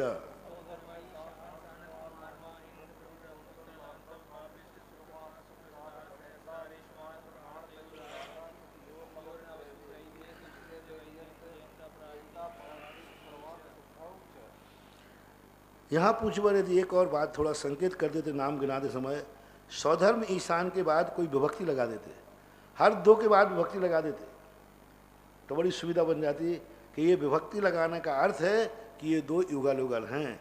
लेकिन समास कर दिया पूरे 16 का। 16 में भेद नहीं किया इन्होंने, बाद में तो विभक्ति लगाई।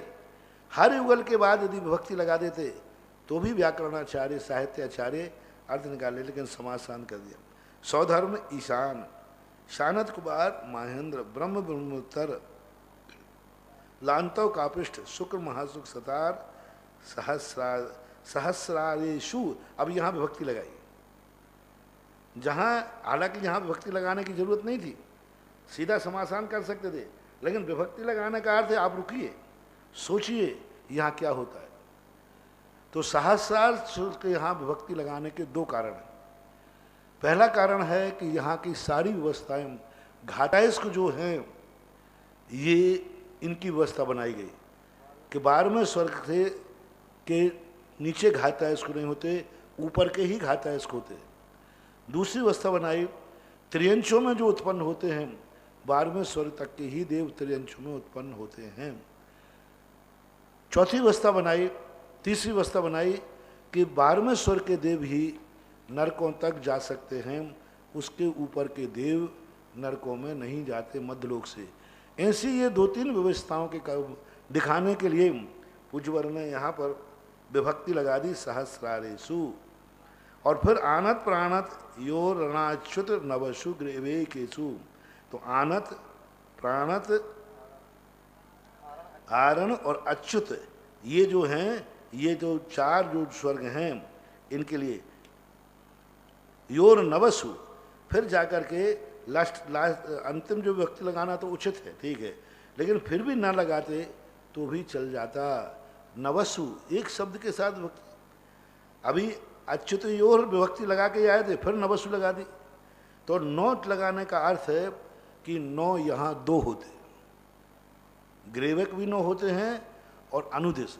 जब इतने सारे नाम गिनाए जा रहे थे तो एक अनुदेश शब्द और लिख देते तो इनको क्या दिक्कत हो रही थी। लगता है कि महाराज की स्याही खत्म हो गई थी, या सामयिक का टाइम हो गया था, या क्या हो गया था पता नहीं। अरे सामयिक का टाइम हो जाता मन जाते तो फिर ग्रेवे के आगे सूत्र क्यों लिखा? नवसु अनुदिश ग्रेवे तो एक लिख देते। तो मुझे लगता है कि शायद पूज्यवर के मन में विकल्प रहा हो।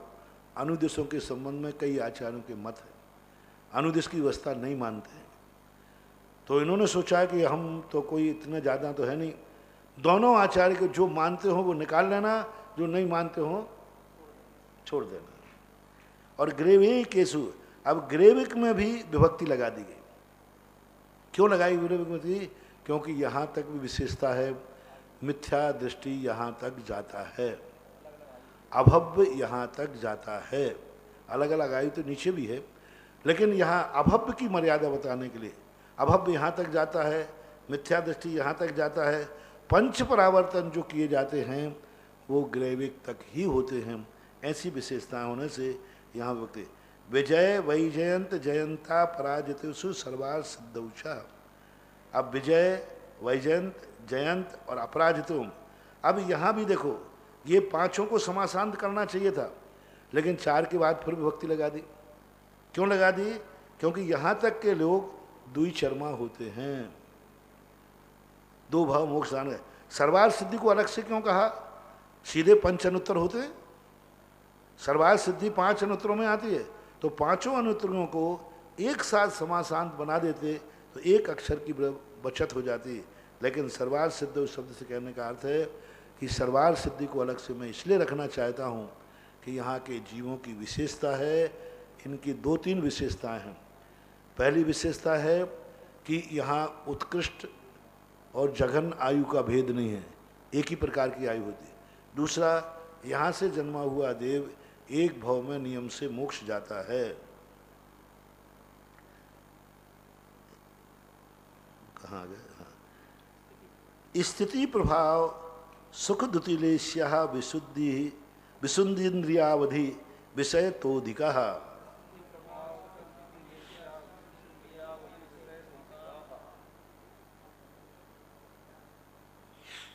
ऊपर ऊपर के जो देव होते हैं उनकी स्थिति अधिक है, नीचे नीचे देवों की स्थिति कम है। ऊपर के प्रभाव, उनका प्रभाव भी ज़्यादा। सुख, उनके सुख जो हैं, ऊपर ऊपर के देव ज़्यादा सुखी हैं। द्युति बोलते कांति को, उनके आभूषणों की, उनके शरीर की कांति। लेस्या विशुद्धि के संबंध में दो अर्थ अलग अलग लेते हैं। एक, विशुद्धि को लेस्या का विशेषण मानते हैं पूज्यवार उमा सर्वार सिद्धिकार, कि ये विशुद्धि लेस्या, विशुद्ध लेस्या ने शुभ लेस्या, शुभ में भी उस लेस्याओं में भी बहुत अच्छी लेस्या। दूसरा अर्थ मानते हैं लेस्या और विशुद्धि परिणाम, कि लेस्या अलग है और विशुद्धि अलग है। ऊपर ऊपर के देवों के विशुद्ध परिणाम यानी कसाई की मंदता होती है। लेस्या तो शुभ है ही, लेकिन कसाई की मंदता भी है। तो ऐसे दो अर्थ इसके लेस्या विशुद्धि के निकाले जा सकते हैं। समाधान, इंद्रिय और अवधि विषय तो अधिका, इंद्रियों का विषय और अवधि का विषय अधिक अधिक है। यानी इंद्रिय सुख नीचे से ऊपर अधिक है, और अवधि ज्ञान का विषय भी नीचे की अपेक्षा से ऊपर के देवों का ज़्यादा है। पहले स्वर के देव जितना जानते हैं युगल की अपेक्षा, सौधर्म ईशान युगल बनाने के और भी कई कारण हैं, क्योंकि सौधर्म ईशान की जो उम्र है वो एक समान है। अवधि ज्ञान का विषय दोनों का एक समान है। ऐसा नहीं कि सौधर्मेंद्र का यदि इनको युगल नहीं माना जाएगा तो बहुत सारे सूत्रों से अंतर आएगा। आगे जाके कहेंगे ऊपर ऊपर की उम्र बढ़ाते जाना, तो स्वधर्म इंद्र से ईशान इंद्र की ज़्यादा उम्र होना चाहिए, ज़्यादा इंद्र मानना, उम्र ज़्यादा मानना पड़ेगी। यदि एक के बाद एक मानेंगे, स्वधर्म ईशान ऐसा मानेंगे तो फिर उनके आगे जाके सूत्र आएगा, ऊपर ही आगे सूत्र आएगा ना उम्र का, तो फिर ईशान इंद्र की स्वधर्म इंद्र की उम्र से ईशान इंद्र की ज़्यादा है। फिर अवधि ज्ञान का विषय बनाएंगे तो ईशान इंद्र का अवधि ज्ञान का विषय ज़्यादा बनेगा स्वधर्म इंद्र के बजाय, लेकिन ऐसा नहीं है। स्वधर्म ईशान का विषय अब आयु एक है, अवधि ज्ञान एक है, लेस्या एक है, और उनके सुख आदि सब बराबर की कोटि में आते हैं, ऐसा मानना चाहिए उम्र की अपेक्षा, सबकी अपेक्षा से। इसलिए युगल की व्यवस्था ज़्यादा युक्ति युक्त बैठती है।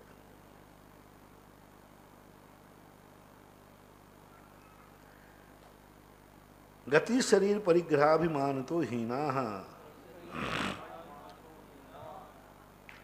गति, जैसे जैसे ऊपर के देव हैं कम चलते फिरते, ज़्यादा घूमते घामते नहीं हैं। जो छोटे छोटे बच्चे होते ना वो घूमते ही रहता है, अब उसको और काम कुछ नहीं रहता है, काम कुछ भी नहीं रहता है। जैसे वो जयेश है ना, उसको कोई उड़कर वो दिन भर चकरदम घूमते ही रहता है, सब में वो कहे बैठेगा तो है ही नहीं, कहीं घूमते ही रहेगा, क्योंकि छोटा है। अब यहाँ पे सबसे बड़े मैं हूं तो मैं भी घूमता रहूं। गति, जो जितना छोटा होता जाएगा वो उतना ही घूमना भावना मजा लेगा, और बड़ा होते ही अपने आप गति बंद हो जाती है। जैसे जैसे वो व्यक्ति बड़े पदों पर बैठता जाए वैसे वैसे उनकी गति कम हो जाती है, अपने आप हो जाती। शरीर सबसे बड़ी विशेषता यहाँ है देवों में, बड़ा शरीर को लिए पाप कर्म का उदय माना है देवों में मान, यहाँ नहीं। यहाँ 500 धनुष वाला शरीर पुण्य कर्म माना, 3 हाथ वाले को वामन संस्थान। संस्थानों में जो है छोटा संस्थान सबसे छोटा, तो उसको प्रशस्त नहीं माना। लेकिन स्वर्गों में देखो, ऊपर ऊपर जैसे जा रहे हैं उनकी काया कम होती जा रही। पहले स्वर्ग की जो काया है 7 हाथ की है, अब 7 हाथ की काया वाला अप्रशस्त है, और सर्वार सिद्धि की काया 1 हाथ। तो वहाँ वामन संस्थान लागू होगा कि नहीं होगा? क्या वामन संस्थान अशुभ माना जाए? नहीं, मनुष्य त्रियंशों की अपेक्षा वामन संस्थान है, देवों की अपेक्षा नहीं। हीनता शब्द कह रहे। परिग्रह है, वहाँ परिग्रह ने मूर्छा, वैभव नहीं लेना। परिग्रह का अर्थ यहाँ वैभव नहीं लेना। ऊपर वाले देवों का परिग्रह ज़्यादा है, क्षेत्र भी ज़्यादा है, वस्तुएं भी कीमती ज़्यादा हैं, लेकिन उनकी मूर्छा बहुत कम है, उनका राग भाव बहुत कम है, बहुत कम। अभिमान तो हीना, उनके पास शक्ति ज़्यादा है लेकिन अभिमान नहीं है। नीचे वाले देव को ज़्यादा अभिमान होता है, मैं तुम्हें भस्म कर दूंगा। ऊपर वाला देव कभी ये नहीं बोलता मैं भस्म कर दूंगा, और भस्म करने की ताकत है। पीत पद्म शुक्लेशा द्वित्रिशेषेषु, पीत पद्म शुक्लेशा द्वित्रिशेषेषु, इसमें भी बड़ा रहस्य सूत्र के अंदर, द्वि और त्रि वाले में। तो ब्रह्म पीत और पद्म शुक्लेशा कैसे लगाना? द्वित्री शब्द पर क्यों दिया? क्योंकि पहला स्वर्ग जो आया, जैसे आया तो पहले वो दूसरे स्वर्ग में पीतलेस्या होती है, नीचे तो है ही, बता दिया था पहले। अब इस पीतलेस्या का सनत कुमार महेंद्र में भी जाएगा, तीसरे में उसमें भी जा रहा है। उसके बाद पद्मलेस्या चालू हो जाएगी। पीतलेस्या का उत्कृष्ट अंश कहाँ मिलेगा? सनत कुमार महेंद्र में। मध्यम पद कहाँ मिलेगा? ईशान और स्वधर्म में। जगन्नंद कहाँ मिलेगा? व्यंतर आदि में। इसी प्रकार उसके बाद उनकी पद्मलेस्या चालू हो जाएगी एक ऊपरी भाग से, तो पद्मलेस्या का जघन्नंश आएगा, और ऊपर जा रहे के कल में पद्मलेस्या का मध्यमंश। फिर जो आगे वाला विकल्प आएगा उसमें पद्मलेस्या का जघन्नंश और शुक्लेस्या का प्रारंभ। ऐसा 2-2, फिर आगे 2-2 युगल ले लेंगे, यानी 4-4 विमान आ जाते शेषेषु। तो इनके अंदर क्रम से लगा लेना चाहिए। प्राग्रैवेकेभ्यः कल्पः, प्राग्रैवेकेभ्यः कल्पः, ग्रैविक से पहले पहले कल्प संज्ञा प्राप्त है। बस मैंने कह दिया, कल्प को व्युत्पत्ति करने का प्रयास मत करना, नहीं तो बहुत बहुत उलझ जाओगे, जवाब नहीं दे पाओगे। कल्प को यहाँ मास संज्ञावाचक मान लो कि 9वें ग्रेविक वालों को कल्प कहते हैं। अब कल्प इनको क्यों कहते हैं, ये व्यवस्था आप बना नहीं पाओगे, बनेगी भी नहीं। हाँ हाँ, ग्रेविक की पहले 16 ब्रह्म लोकालय लौकांतिका। कुछ विशेषताएं इनके बाद, जो ब्रह्मलोक है, यानी ब्रह्मलोक नाम का जो स्वर्ग है, ब्रह्मोत्तर था ना, तो जो ब्रह्म है 5वां, उसमें लोकांतिक। अब इसके संबंध में दो विचार करना, ब्रह्म और ब्रह्मोत्तर दो बराबर पे थे, ब्रह्म और ब्रह्मोत्तर दो बराबर थे। तो ये जो लोकांतिक देव हैं, ये ब्रह्म के ही चारों तरफ हैं कि ब्रह्मोत्तर के भी पास है? 5वां स्वर्ग, अभी समझना है, दो युगल ऐसे चले, ब्रह्म ब्रह्मोत्तर। तो ब्रह्म दक्षिण की तरफ आया और जो उत्तर की तरफ। तो अब ये पूरे जो युग साथ चल रहे हैं, तो देवता दोनों युगल को घेरे हुए हैं कि एक युग को घेरे हुए हैं। पूज्यवर उमा स्वामी महाराज कहते हैं ब्रह्म लोकालया, ना कि ब्रह्मोत्तर लोकालया। इसको युगल को घेर के मत रखना। ब्रह्मलोक जो 5वां है, उसके जो चारों दिशाओं में जो लोकांतिक देव हैं, 4 दिशाओं के बीच में जो रहते हैं, वे लोकांतिक देव हैं। लेकिन वे चारों दिशाओं में नहीं है, 8 दिशाओं में भी है। 8 दिशाओं में नहीं है, 8 दिशाओं के बीच में भी एक एक है। यानी 4 दिशाओं में तो उनकी पंक्तियां हैं, 4 दिशाओं के बीच में भी 2-2 पंक्तियां और हैं। पर इनके जो नाम हैं वो 8 भेद ही इनके नामों कहते हैं। सारस्वतादित्य वन्य ऋण गर्दतो तुष्टा व्याबाधा अरिष्टाश्य। इनके 16 नाम भी मिलते हैं।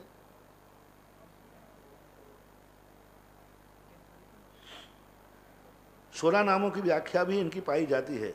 सारस्वत, आदित्य, वन्य ऋण, अरुण, वन्य, अरुण, गर्दतो, तुषित, अव्याबाद और अरिष्टाश्य। इस प्रकार के लोकांतिकों के 8 नाम हैं। अब इन्होंने 8 नाम पूज्यवर ने देने की अपेक्षा ये कह दिया विदिशाओं के क्या नाम रखे जाएंगे, विदिशाओं के क्या नाम रखे। तो इनके पूज्यवर के अनुसार तो ये है कि इन दोनों विदिशाओं के बीच में 1-2 विमान और हैं। तो एक विमान इस तरफ वाली की जाति में आएगा, एक विमान इस तरफ वाली जाति में आएगा, तभी व्यवस्था बनेगी। अन्यथा मध्य के जो विमान हैं देवों के, उनको किस में लेंगे, यह यहाँ प्रश्न खड़ा होता है। विजयादिशु दुई चरमा, विजयादिशु यानी जो विजय आदि में दुई चरम, यानी विजय कहाँ से शुरू हुआ था, विजय वैजयन जयंता पराजित सर्वार सिद्धौचा, इसमें दुई चरम वाले यानी 2 मोक्ष लेते हैं। उमा स्वामी महाराज को सर्वार सिद्धि के देव एक भवतारी होते हैं या इष्ट नहीं है। इसी सूत्र से कह रहे हैं विजयादिशु, नहीं तो क्या कहना चाहिए था, पराजितु अंतेषु।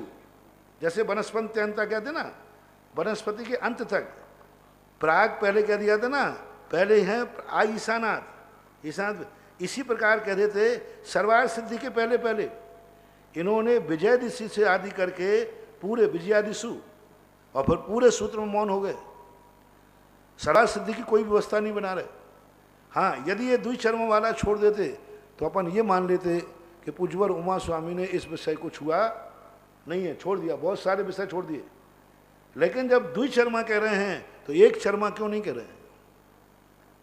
पूरे 4 अध्याय में सर्वार सिद्धि के देवों की क्या स्थिति है, किस रूप में है वो, वहाँ के देवों की क्या व्यवस्था है। तो पूज्यवर उमा स्वामी के अनुसार सर्वार सिद्धि के देव भी द्विचर्मा होते हैं, क्योंकि इन्होंने विजयादिशु आदिशु, विजय को आदि करके जितने भी विमान हैं सबके देवों को द्विचरम मानना चाहिए। एक चर्मा जो है ये कहाँ से आया, कौन से सिद्धांत से आया, इनके अनुसार त्रिलोक परिणति त्रिलोक सार ग्रंथों में स्पष्ट रूप से सर्वार सिद्धि के देवों को एक चर्मा लिखा है। एक ही भाव, वहाँ से आकर एक भाव धारण करेंगे मोक्ष जाएंगे। लेकिन उमा स्वामी महाराज को ये बात इष्ट नहीं है। इष्ट इसलिए नहीं है क्योंकि उसका संकेत नहीं कर रहे, और आप व्यवस्था बना रहे हैं कि कौन व्यक्ति कब मोक्ष जाएगा। तो सर्वार्थ सिद्धि के देवों की व्यवस्था भी बनाना चाहिए थी, लेकिन क्यों नहीं बनाई, और इनके मन में क्या है कुछ नहीं कह सकते। कभी कभी क्या होता है, विधि कथन कर दिया जाता है, निश्चित कथन करने की हिम्मत नहीं है। निश्चित कथन करने में डर है। विधि कथन कर दिया, द्विचर्मा होते हैं, विजय आदि के जितने देव हैं वे द्विचर्मा होते हैं।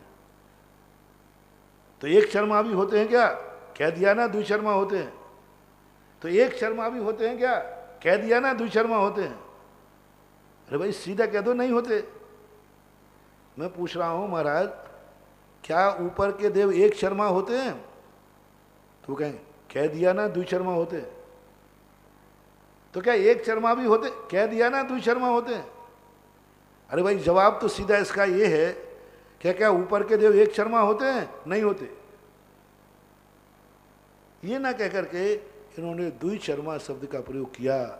बहुत बड़ा रहस्य तत्वार्थ सूत्रकार के अनुसार, ये कोई सामान्य विशेषता नहीं है। सारे लोग सर्वार्थ सिद्धि के देवों को एक शर्मा मानते हैं, सबकी व्याख्या है, अपन की धारणा भी है, शास्त्रों के सभी के कथन है। लेकिन उमा स्वामी महाराज एक शर्मा मानने को तैयार नहीं, उन्होंने कह दिया विजयादिशु द्विशर्मा। और कोई चकार फकार भी नहीं लगाया, कोई छह शब्द कह देते, कुछ कह देते, कुछ तो संकेत देते यहां पर। औपपादिक मनुष्येभ्यः शेषास्त्रज्ञोन्यः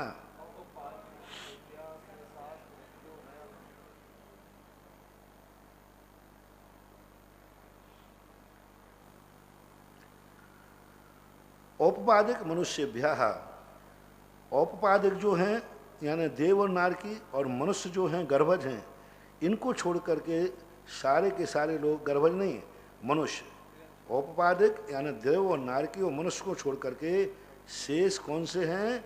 त्रियज्ञ योना, त्रियंच नहीं त्रियंच योनि। जैन दर्शन का त्रियंच शब्द का प्रयोग नहीं करते, जहां भी कहेंगे त्रियंच योनि। त्रियंच योनि मानी जाती है, यानी एक इंद्री से लेकर के जितने पेड़ पौधे, पृथ्वी, जल, अग्नि, निगोदिया, सब त्रियंच गति में आते हैं। त्रियंच योनि है इनकी मानी जाए। निगोदिया जी भी वही कहलाएंगे।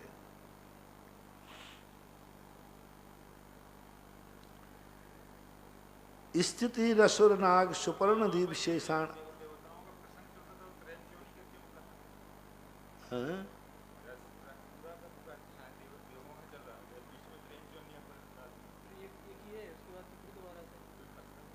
औपाधिक मनुष्य भी ऐसे साथ रह क्यों ना। अब वो कोई छूट गया होगा तो न रख दिया उनको, और क्या। क्योंकि और त्रियंशों का वर्णन कहाँ करें, इन सब का वर्णन करने के बाद, क्योंकि अब 5 जीवाधिकार खत्म हो रहा है, जीव तत्व अधिकार खत्म। अब कौन सा अधिकार आएगा? 5वां आएगा अजीव तत्व का। अब जीव का वर्णन 4 अध्यायों में सब कुछ कर दिया, लेकिन अभी ये नहीं बताया कि 1 इंद्रिय, 2 इंद्रिय, 3 इंद्रिय किस में जाएंगे। नहीं, ये त्रियंश है, ऐसा नहीं कहा। नहीं, 1 इंद्रिय, 2 इंद्रिय, 3 इंद्रिय किस में लें? तो सब बताया, लेकिन त्रियंश नहीं बताया, इंद्रिय बताया है। एक इंद्रिय, 2 इंद्रिय होती हैं, ये त्रियंश कहलाते हैं। ऐसा शब्द का प्रयोग नहीं किया। आप लोग पूछ सकते हैं, निगोदिया पूछते भी हो, निगोदिया किस में आएंगे? क्योंकि सामान्यतः त्रियंशों की परिभाषा क्या है? ये पशु पक्षी आदि। घास को कोई त्रियंश नहीं कहता, पृथ्वी को कोई त्रियंश नहीं कहता, जल को कोई दुनिया में त्रियंश नहीं कहता। फिर प्रश्न आ जाते ना। तो अभी उन्होंने किसी भी अध्याय में इंद्री कह दी।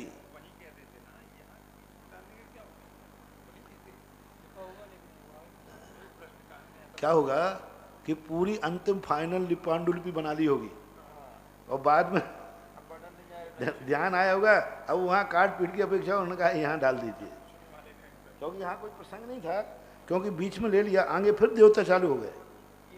हाँ, ऐसा होता कि देव खत्म हो गए होते तो बात अलग, फिर ले लिया।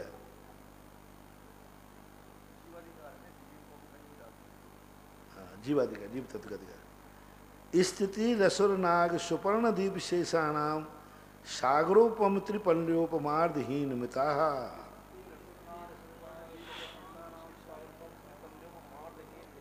स्थिति ही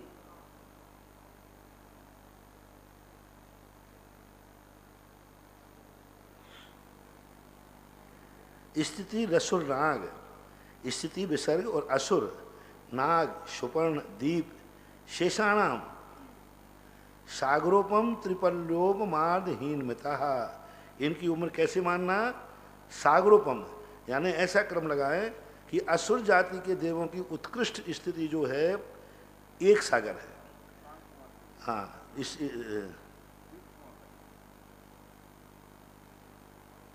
नहीं कैसे?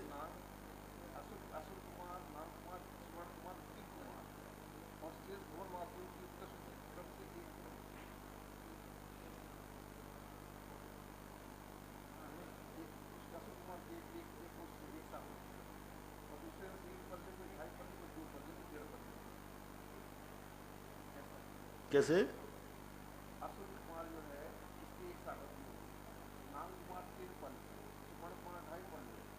हाँ तो यही तो कह रहा हूँ, वो तो मैं जगह तो मेरा 3 की 1 सागर।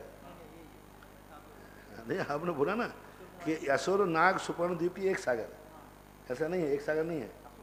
हाँ बस असुर, वही कह रहा था मैं, पहले भी वही बता रहा था कि असुर कुमार जाति के देवों की उम्र जो है 1 सागर प्रमाण है।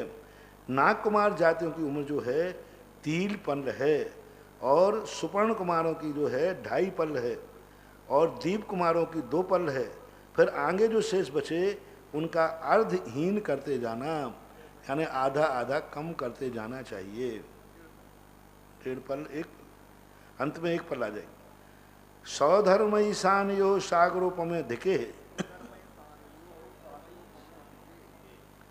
सौधर्म ईशान में सागरोपमे, अधिक नहीं पढ़ना, साइलेंट होगा। सागरोपमे, सौधर्म ईशान सागरोपमे, ये द्विवचन दे दिया।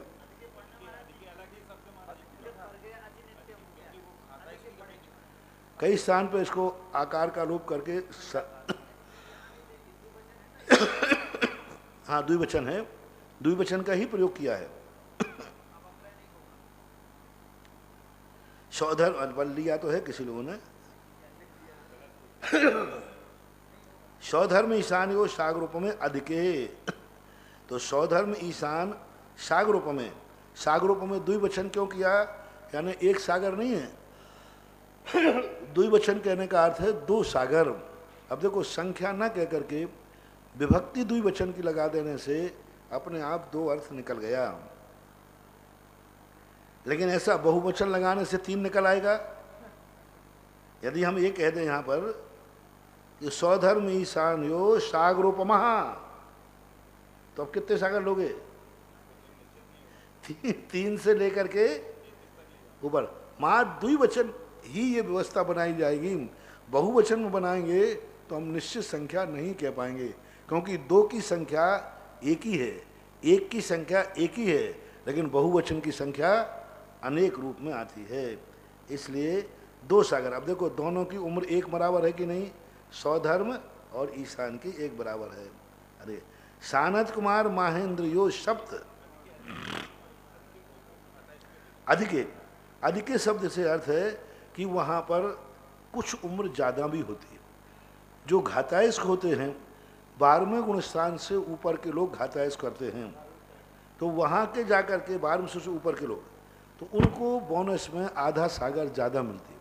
मान लो किसी ने 31 या 33 सागर की आयु बंद की, बाद में जाकर उसके परिणाम संक्लेशित हो गए, तो वो नीचे गिर करके पहले स्वर्ग में आएगा, तो उसको 2.5 सागर ज़्यादा मिलेगी, सौधर्मबंद से भी ज़्यादा। सौधर्मबंद घाता है, इसको नहीं होता, उसकी उम्र 2 सागर ही लिखी है, तो 2 सागर प्रमाण उसकी, उसे उससे भी उम्र उसकी ज़्यादा हो जाएगी।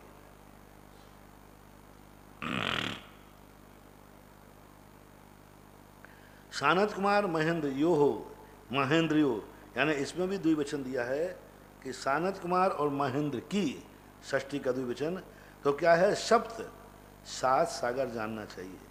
अब आगे कहते हैं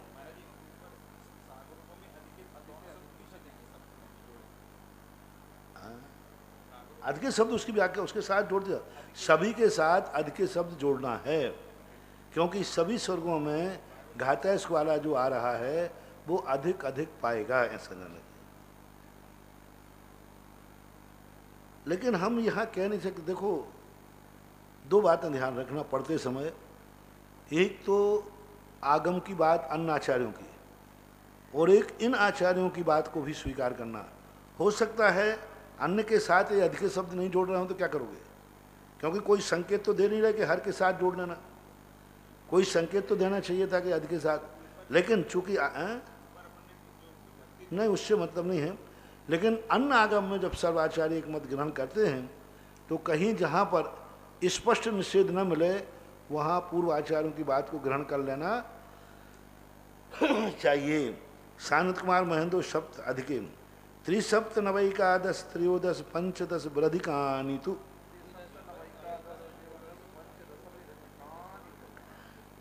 अब यह भी अधिकानी शब्द का प्रयोग किया इन्होंने तो अधिकानी का अर्थ वो सागरों में अधिके शब्द का यहाँ प्रयोग नहीं करना। 7 से ऊपर, 7 से ऊपर 3, यानी महेंद्र सानंद कुमार की है 7, उसमें 3 प्लस करना है 10, 7 प्लस करना 14, 9 प्लस करना 16, एकादश प्लस करना 18 और त्रयोदश प्लस करना 20 और पंचदश वृधिकानि 15 और 7 22। इस प्रकार के अधिकानी यानी 7 से ऊपर इनका अधिक योग करते जाना चाहिए।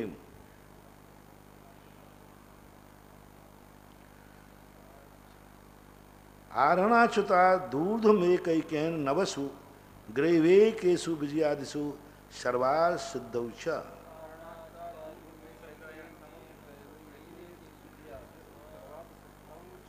देखो, आचार्य श्री उमा स्वामी महाराज बार बार सर्वार सिद्धि को जहां उनको अलग लेना है वहां तो ले रहे हैं। अब यहाँ नहीं कहने का विजयादिषु सबकी लगा लेना, यहाँ सर्वार सिद्धि में अलग विशेषता दिखाना है तो विजयादिषु सर्वार सिद्धौच। वहां भी कहते थे द्विशर्मा विजयादिषु आदि कुछ कहकर कहते थे, लेकिन यहाँ उन्होंने विशेषता दिखा दी। आरण अच्युतात् ऊर्ध्वम एकैकेन, आरण अच्युत से ऊपर।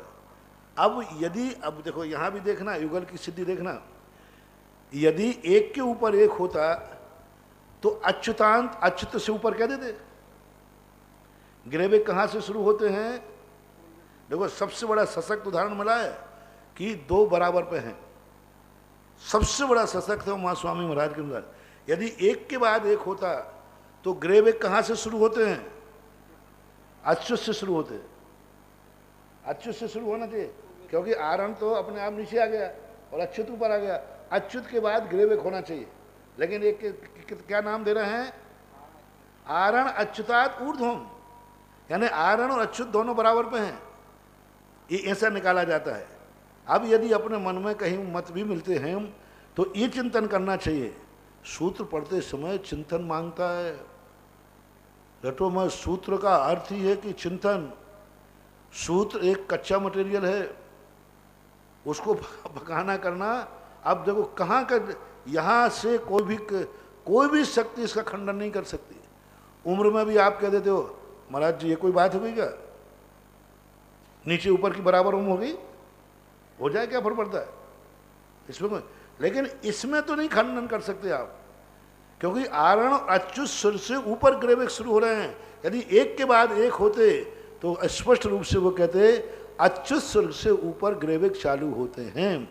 इसलिए उमा स्वामी महाराज के अनुसार नियम से यही मानना, वो ऊपरी सूत्र को यहाँ आकर के वो खंडित हो जाता है। यहाँ आकर के ऊपरी वाला सूत्र अपना विषय स्पष्ट खोल देता है कि आरण अच्युत से ऊपर जाकर के एक एक नवसु ग्रेवेकेषु। अब 3 बार नवसु शब्द का प्रयोग कर लिया इन्होंने, लेकिन अनुदिश नहीं कह पा रहे हो। 3 बार नवसु शब्द आया, तीसरी बार आ गया ये, लेकिन वहां पर एक अनुदिश शब्द का प्रयोग नहीं कर रहे हैं। एक ही कहना नवसु ग्रेवेकेषु। इस प्रकार 9 में कैसे लगाना ना, ग्रेवेकेषु, 9 ग्रेवकों में। अब यदि ये नवसु अनुदिश का प्रतीक मानते हैं कई लोग टीकाकार कि उमा स्वामी महाराज नवसु शब्द से अनुदिश कह रहे हैं हम, तो नवसु ग्रेविक के पहले कहना चाहिए या बाद में? तो नवसु शब्द से अनुदिश की क्या व्याख्या माने? टीकाकार जो कहते हैं कई लोग कि नवसु शब्द से यहाँ अनुदिश लेना, पर नवसु शब्द से अनुदिश निकल ही नहीं रहा, क्योंकि वो पहले कह दिया गया। ये हो सकता है कि नवसु शब्द कहने का अर्थ है कि अकेले ग्रेविक नहीं है, कुछ और भी हैं।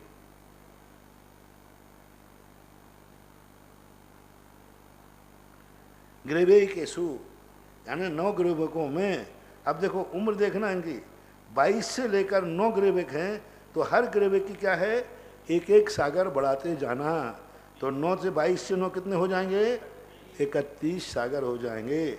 अब बची 32 सागर की उम्र, 32 और 33, 2 ही सागर बचे। तो अब 2 सागरों में अनुदिश में एक दे दो। अब जो अनुदिश मानते हैं, जो अनुदिश मानते हैं, तो 9 अनुदेशों की एक ही उम्र हो गई, 9 दिनों की। बड़ा अन्याय हो रहा है। यहाँ तो एक एक ग्रेविक में एक कर दिया अनुदेशों को, लेकिन अनुदेशों की व्यवस्था भी नहीं बन रही। जैसे ग्रेविक की व्यवस्था हमारे शास्त्र में स्पष्ट कही 3-3 है, स्वर्ग 2-2 बार हैं, और ग्रेविक कैसे है 3, 1 2 3, 1 2 3, 1 2 3, ऐसा आगम में उल्लेख है। लेकिन अनुदेश कैसे हैं?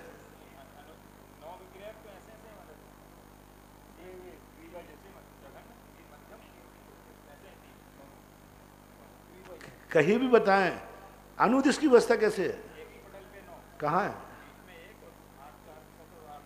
देखो गड़बड़ मत करो, अनुदिशों की कोई, और 32 सागर की पूरी उम्र उनकी बना रहे, लेकिन उनकी व्यवस्था का कोई उल्लेख नहीं मिल रहा। 3 लोक के नक्शे में भी 5 अनुत्तर तो दर्शाए गए हैं, अनुदिशों की कोई व्यवस्था विशेष रूप से नहीं उठाई। कुछ ही आचार्यों ने अनुदेश का संकेत किया है, बाकी नहीं। यदि संत मानते हो तो 1 सागर अनुदिशों में दे देना, और 1 सागर की उम्र किस में दे देना, एक समय कम विजयादिशु, जो विजय आदि 4 अनुत्तर विमान हैं, उनकी उम्र कितनी है, 1 समय कम 33 सागर, यानी 32 सागर से विजयादिशों की उम्र 2 प्रकार से, 32 सागर 1 समय अधिक से शुरू होगी विजयादिक की, और 1 समय कम 33 सागर पर 5 की खत्म हो जाएगी। अब इसमें आप लोग एक प्रश्न उठा सकते हो कि जब विजयादिशु में 32 सागर की उम्र है, तो क्या 5 विजयादिशु की एक सी है या जगन उत्कृष्ट है? 32 सागर है तो 32 सागर ही है कि जगन उत्कृष्ट है? विजयादिशु में जगन उत्कृष्ट है, तो 32 सागर 1 समय से अधिक होगी, और अंतिम कितनी होगी, 1 समय कम 33 सागर। तो कौन से विमान की कितनी है? यहां तो ऊपरी मान लिया था हमने कि भाई इसकी जघन उसकी उत्तर, तो 32 सागर 1 समय कौन से विजयादि में मानूं, विजयादिक की मानूं? तो विजयादिक की उत्कृष्ट उम्र कितनी है? अपराजित की उस जघन उत्कृष्ट उम्र कितनी है? वैजयंत की जघन उत्कृष्ट उम्र कितनी है? और जघन कितनी है? और जघन तो सबकी उम्र कितनी हो गई? 33 सागर। सबकी एक समान मानना है, सब विजयादिकों की सबकी उम्र जघन उत्कृष्ट वहां होती ही नहीं। या तो ये मानो 1 समय कम पूरे विजयादिकों की 33 सागर ही उम्र एक समान, 9 अनुदेश की उम्र भी एक समान। इनके अनुसार यहाँ व्यवस्था जो बन रही है, अनुदेश की उम्र भी एक समान, विजयादिकों की उम्र भी एक समान, और सर्वार सिद्धि की उम्र तो एक समान है ही। सर्वार सिद्धि के संबंध में तो स्पष्ट उल्लेख मिलता है कि वहाँ जघन और उत्कृष्ट भेद नहीं है, ये तो स्पष्ट उल्लेख है। लेकिन विजयादिक में और अनुदेश के संबंध में ऐसा कोई स्पष्ट उल्लेख नहीं मिल रहा है कि वहाँ जघन उत्कृष्ट नहीं होती है। तो ये मतभेद, ये चिंतन के विषय सूत्र के साथ निकलते हैं। अपरहा पल्योपम मधिकम। अब महाराज आप ही जब प्रश्न का जवाब नहीं दे रहे हैं तो हम यही जिज्ञासा में पूछेंगे, फिर तो दोगे? हम ही प्रश्न खड़े करते जा रहे हैं, तो अब कौन के पास समाधान करने जाओगे? तो महाराज कर दो समाधान, हम 1-2 दिन के बाद सब आपसे ही पूछेंगे क्या दुई चर्मों की विजया देखो कि उत्कृष्ट जघन उम्र कितनी है। अपरहा पल्योपम अधिकम, जघन्य जो उम्र होती है वह कितनी है, पल्योपम अधिकम, एक पल्य से अधिक। ये भी अधिक शब्द घाता है, इसकी अपेक्षा लगा लेना चाहिए। वैसे मूल उम्र जघन्य उम्र जो है पहले स्वर्ग से लेकर ऊपर के जो है, पहले स्वर्ग से लेना, जघन उम्र जो है पहले और दूसरे सौधर्म ईशान की जघन उम्र एक पल्य भी है, जघन नहीं। और सनत कुमार और महेंद्र की तो फिर 2 सागर एक समय अधिक जघन उम्र। आगे कह रहे हैं परतः परतः पूर्वानंतरः, परतः परतः यानी आगे आगे, पूर्व पूर्वानंतरः, पूर्व और पूर्व का अनंतर मान लेना चाहिए। यानी पहले स्वर की जो उत्कृष्ट उम्र है वह दूसरे युगल की जघन उम्र मानना, ऐसा ही आगे कहाँ तक लगाना, 16वें तक लगाना, यहाँ तक कि आगे 9वें ग्रेविक तक भी लगा लेना चाहिए। 9वें ग्रेविक में सबकी एक समान आयु नहीं है, वहाँ एक एक समय अधिक भी हो सकती है। कोई की 22 सागर के स्थान पर 23 सागर में 23.5 सागर है, पाव 23 सागर है। कोई की मान लो 22 सागर एक समय अधिक है, 22 सागर 2 समय अधिक है। कोई की 22 सागर 5 मिनट अधिक है, 22 सागर 10 मिनट अधिक है, 10 साल अलग है, कितनी भी अलग हो सकती है, क्योंकि वहाँ जघन उत्कृष्ट भेद बनते हैं।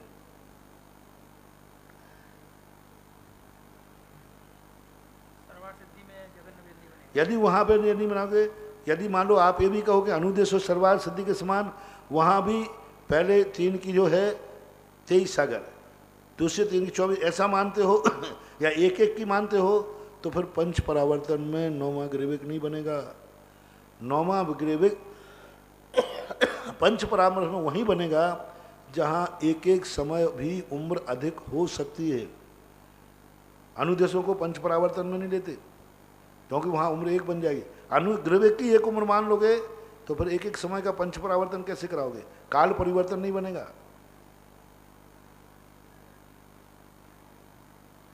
नारकाणाम च द्वितीयादिषु, नारकियों की और द्वितीय आदि में भी यही लगा लेना चाहिए। यानी नारकों के दूसरी पृथ्वी से, यानी पहली पृथ्वी की जो उत्कृष्ट उम्र है वो दूसरी पृथ्वी की जघन उम्र लगा लेना चाहिए। 10 वर्ष सहस्राणी प्रथमायाम, 10,000 वर्ष जो है पहली पृथ्वी की जघन आयु है। उत्कृष्ट आयु तो वर्णन कर दिया, 10 वर्ष जघन आयु है। भवने सुचह, भवनवासियों में भी 10 वर्ष की जघन आयु है। कितनी छोटी सी उम्र है उनके लिए, अपने लिए 10,000 बहुत है। कोई भी अगर 100 साल के ऊपर आती है अपन को तो अच्छा 100 साल से ऊपर जी रहा है। हमारे यहाँ एक माझी हैं आश्रम में, कंचनबाई, हाँ बहुत 106 साल की उम्र हो गई, और 10 साल से हम लोग सोच रहे हैं कब खिसकेंगे, क्योंकि हर साल वो ऐसी लगती बस इस साल तो जाएंगे, इस साल तो जाएंगे, इस साल तो जाएंगे। हम जब 93 में यहाँ आए थे तब भी उन्होंने एक आध महाराज समाधि, हाँ हमने एक आध साल में समाधि के लायक तो है। और जब से देखो आज 25 साल हो गए, हर साल सब लोग समझते हैं जाएगी, लेकिन 106 साल की उम्र हो गई। अशोक पाटनी के दादाजी थे रतनलाल जी का, वो भी 106 साल में गए हैं, 104 में गए और पूरे 3200 दांत साथ लेके गए, एक दांत भी नहीं टूटा, सब दांत पूरे लगे थे। ऐसा होता है किसी किसी जीवों का, 10,000 वर्ष बहुत होती है। व्यंत्राणाम च, व्यंत्रों के भी 10,000 वर्ष जगन है। परापल्योपम अधिकम, और इनकी जो व्यंत्रों की अंत में है, भवनवासियों की मत लेना, व्यंत्रों की जो है परा यानी उत्कृष्ट स्त्री एक पल्ल होती है।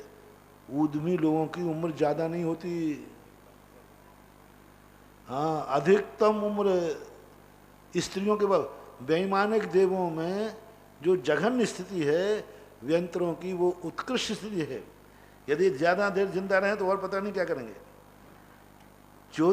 ज्योतिष्काणाम च, ज्योतिष देवों की उम्र भी परा उम्र भी एक पल प्रमाण जानना चाहिए। तदष्ट भागो परह, और ज्योतिष देवों की जो जघन्य हुई अपराह, जो जघन्य आयु है उसके एक पल के 8वें भाग प्रमाण, यानी ज्योतिष देवों में जो उत्पन्न होते हैं एक पल के 8 भाग करना। असंख्यात ही आएगा, वो 8 भाग भी असंख्यात ही आएगा अपनी दृष्टि से, लेकिन फिर भी असंख्यात का तो अंत होता है ना, तो अंक असंख्यात का होता करके ऐसा मानना चाहिए। लौकांत का नाम अष्टौ सागरूपमाणी सर्वेशाम, लोकांतिक देवों की जो है सभी लोकांतिक देवों की सर्वेशाम, सब देखो ये है स्पष्ट सूत्र। लोकांत का नाम सागरोपमाणी सर्वेशाम अष्टौ, लोकांत का नाम अष्टौ सागरोपमाणी सर्वेशाम। अब इन्होंने स्पष्ट कर दिया, अब यहाँ कोई भेद नहीं रहा, सभी लोकांतिक देव एक उम्र वाले होते हैं, इनके छोटी बड़ी उम्र नहीं होती। कोई भी लोकांतिक देव 8 सागर से कम होगा ही नहीं, और इसलिए इनमें बड़ा छोटा होता ही नहीं है, इनमें कोई इंद्र नहीं होता, इनमें कोई व्यवस्थाएं नहीं है, क्योंकि वहाँ पर कोई, वो अपने आप में इतने शांत होते हैं। और देखो सारे नियम का उल्लंघन करते हैं। 5वें स्वर की लेस्या जो है पद्मलेस्या है, लेकिन इनकी कौन सी लेस्या है? शुक्लेस्या ही होती है नियम से। पद्मलेस्या का जहाँ नियोग है, उम्र भी 5वें स्वर की स्वीकार नहीं की। 5वें स्वर की उम्र कितनी थी? महेंद्र शब्द 10 सागर, तो उनको 8 सागर मिली तो ठीक है। उनकी लेस्या अपने सब कुछ अपना होता है, उनमें कोई इंद्रादिक नहीं होते, सब अनुशासित होते हैं, सब प्रेम वात्सल से रहते हैं, सब बढ़िया तत्व चर्चा 24 घंटे द्वादशांग के पाठी होते हैं। ब्रह्मस्वर के अन्य देवों को द्वादशांग का ज्ञान हो ऐसा कोई नियम नहीं है, लेकिन लोकांतिक देव द्वादशांग के पाठी होते, भद्र होते, 24 घंटे तत्व चर्चा के अलावा कोई चर्चा करते ही नहीं। संसार की उनमें चर्चा ही नहीं आती, संसार का उनमें भाव ही नहीं आता, परिणाम ही नहीं बनते उनके कि मैं संसार की। यहाँ तक कि वो शुभ उपयोग की तरफ, शुभ क्रियाओं की तरफ, शुभ उपयोग तो करते हैं लेकिन शुभ क्रियाओं की तरफ नहीं जाते। ऐसा कहते हैं कि भगवान के पंच कल्याणक में अकेले दीक्षा कल्याणक में जाते हैं। समूषण में लोकांतिक देवों के बैठने की कोई व्यवस्था नहीं है, बैठते नहीं, वो जाते ही नहीं, तो व्यवस्था क्या? जो व्यक्ति जाएगा ना उसकी सीट खाली हो जाती, रहती नहीं वहाँ पर। और अकृत्रिम चैत्यालयों की वंदना करने नहीं जाते। दूसरी बात, उनके चैत्य भवनों में चैत्यालय है कि नहीं, इसका उल्लेख अभी देखने में नहीं आया कि लोकांतिक देवों के भवनों में भी चैत्यालय है कि नहीं, कहीं चर्चा में नहीं आया। जैसे बेईमान देवों के जो बनाते हैं ना कि इतने देव, इतने चैत्यालय, इतने सब हैं, फलाने के इतने फलाने, लेकिन लोकांतिक देव के चैत्यालय कितने हैं ऐसा अलग से संकेत नहीं किया। तो अभी बात विचारनी बन जाती है। सर्वार सिद्धि में है, अनुदिशों में है, ग्रेविकों में है, वहाँ चैत्यालय की चर्चा है, लेकिन लोकांतिक देवों के संबंध में विचारणी है, ब्रह्म ऋषि कहलाते हैं। लेकिन हरिवंश पुराणकार ने इनको जलूस की शोभा जरूर बनाया है कि जब भगवान विहार करते हैं तो आगे लोकांतिक देव, उनकी महिमा, यानी लोकांतिक देव जिनमें शामिल हो जाएं तो ऐसा माना जाता है कि ये बहुत बड़ी महान विभूति है। क्यों? लोकांतिक देव तक साथ में चल रहे हैं। ऐसा जैसे कोई जरूर जा रहा हो, उसमें राष्ट्रपति पैदल चल जाए, अरे भाई कोई जरूर महान है, राष्ट्रपति पैदल चल रहा है। साधु लोग जुलूस में चल जाएं, अरे जरूर कोई महिमा है, तभी साधु महाराज लोग पैदल चल रहे हैं। तो कभी कभी किसी व्यक्तियों से शामिल होने से उस कार्य के, उस क्रिया की महिमा बढ़ जाती है। कुछ लोग ऐसे होते हैं जिनकी उपस्थिति मात्र से कार्यक्रम में 4 चांद लग जाते हैं। कार्यक्रम वही है, कार्यक्रम में कोई फर्क नहीं पड़ता, लेकिन कोई महान व्यक्ति आ जाए तो सोचो ये कार्यक्रम जरूर महान है। बोले क्यों? उसमें राष्ट्रपति आया था, प्रधानमंत्री आया था। ये मंदिर में जरूर कोई ना कोई रहस्य है। क्यों? इस मंदिर में बड़े बड़े नेता धोख देते हैं। अब देखो, उस मंदिर की महिमा किसने बढ़ा दी? उस नेता से बढ़े। मंदिर भगवान से महिमा नहीं बढ़ी। भगवान तो पहले से बैठे थे, भगवान तो सभी मंदिरों में बैठे हैं, लेकिन इस मंदिर की महिमा विशेष है क्योंकि यहां बड़े बड़े नेता आके धोख देते हैं। चक्रवर्ती आके नमस्कार कर रहा है। भगवान की महिमा, भगवान तो चल ही रहे थे, लेकिन जैसे ही चक्रवर्ती ने नमस्कार किया तो मृगशी राजा को, भगवान को तुमने पहले ही देख लिया था, लेकिन कोई प्रभाव नहीं पड़ा भगवान का।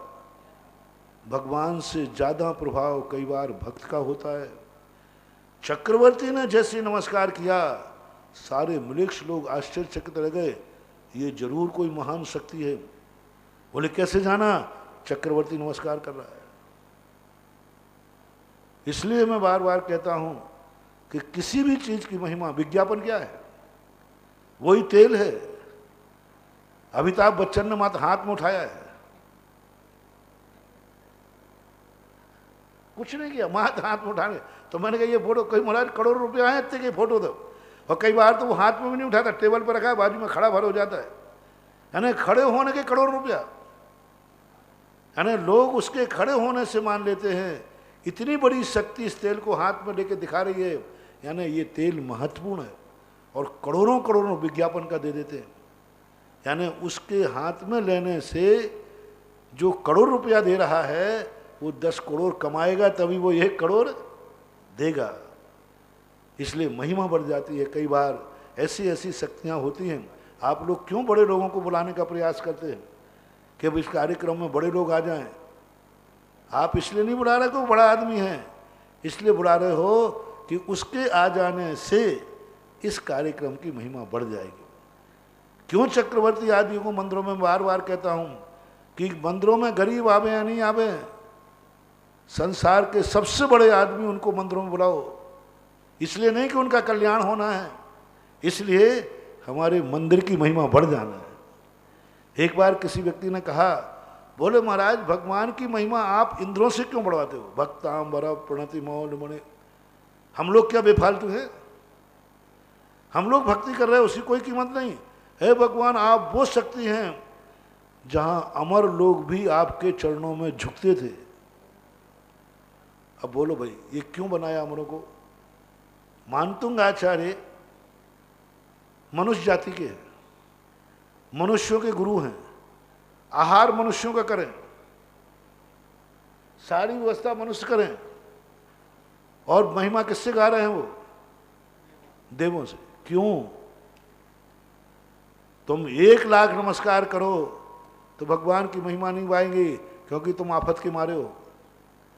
तुम भगवान को तो क्या, तुम तो गधा को भी बाप कह दोगे जब तुम्हारी अटकी होगी तो।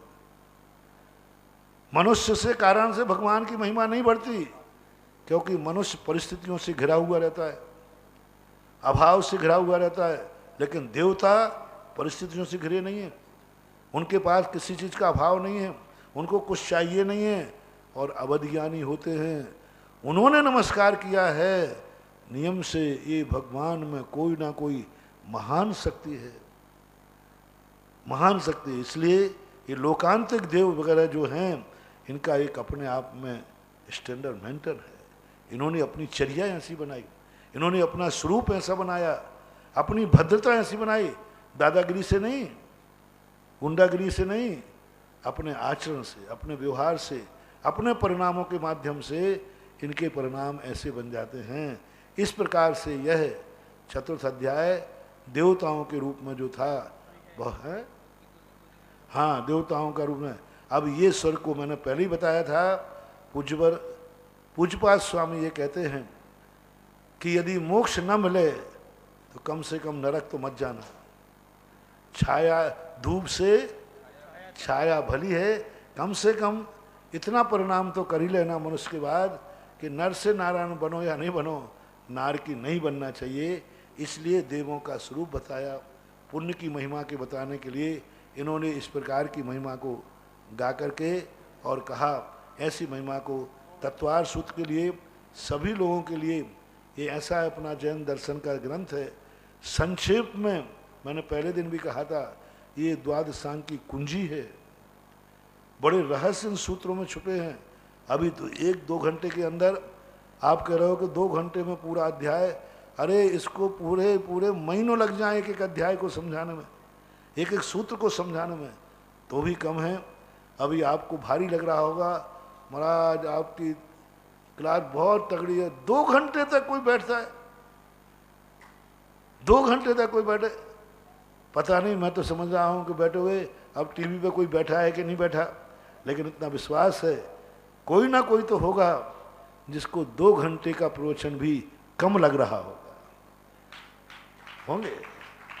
मुझे तो कम लग रहा है। मैं 2 घंटे बोला हूँ, मुझे तो नहीं लगा कि मैं पूरा बोल चुका हूँ। अभी भी मैं इतना अधूरा हूँ कि यदि ये चौथा अध्याय शुरू कर दूं तो जो अभी बोला है वो नहीं बोलूँगा, कुछ नया ही 2 घंटे बोलूँगा। क्योंकि बहुत बहुत चीज़ें आगे आई, मेरे मन में आई, लेकिन जैसे मैं घड़ी को देखता हूँ और अध्याय के सूत्र देखता हूँ, मैं तुरंत ब्रेक लगाता हूँ आगे से। कई सूत्रों में इतने अच्छे अच्छे भाव आए, लेकिन जैसे मैंने देखा कि समय ध्यान रखना है तो मैंने उसको वहीं रोक दिया। तो वो विषय भी आ सकता है। ऐसे ही पढ़ने वालों से मेरा कहना है, 2 घंटे को ज़्यादा मत मानो। ये सूत्र पूरी जिंदगी भर चलता रहे तो भी सुनने से ऊबना नहीं। महावीर भगवान की जय।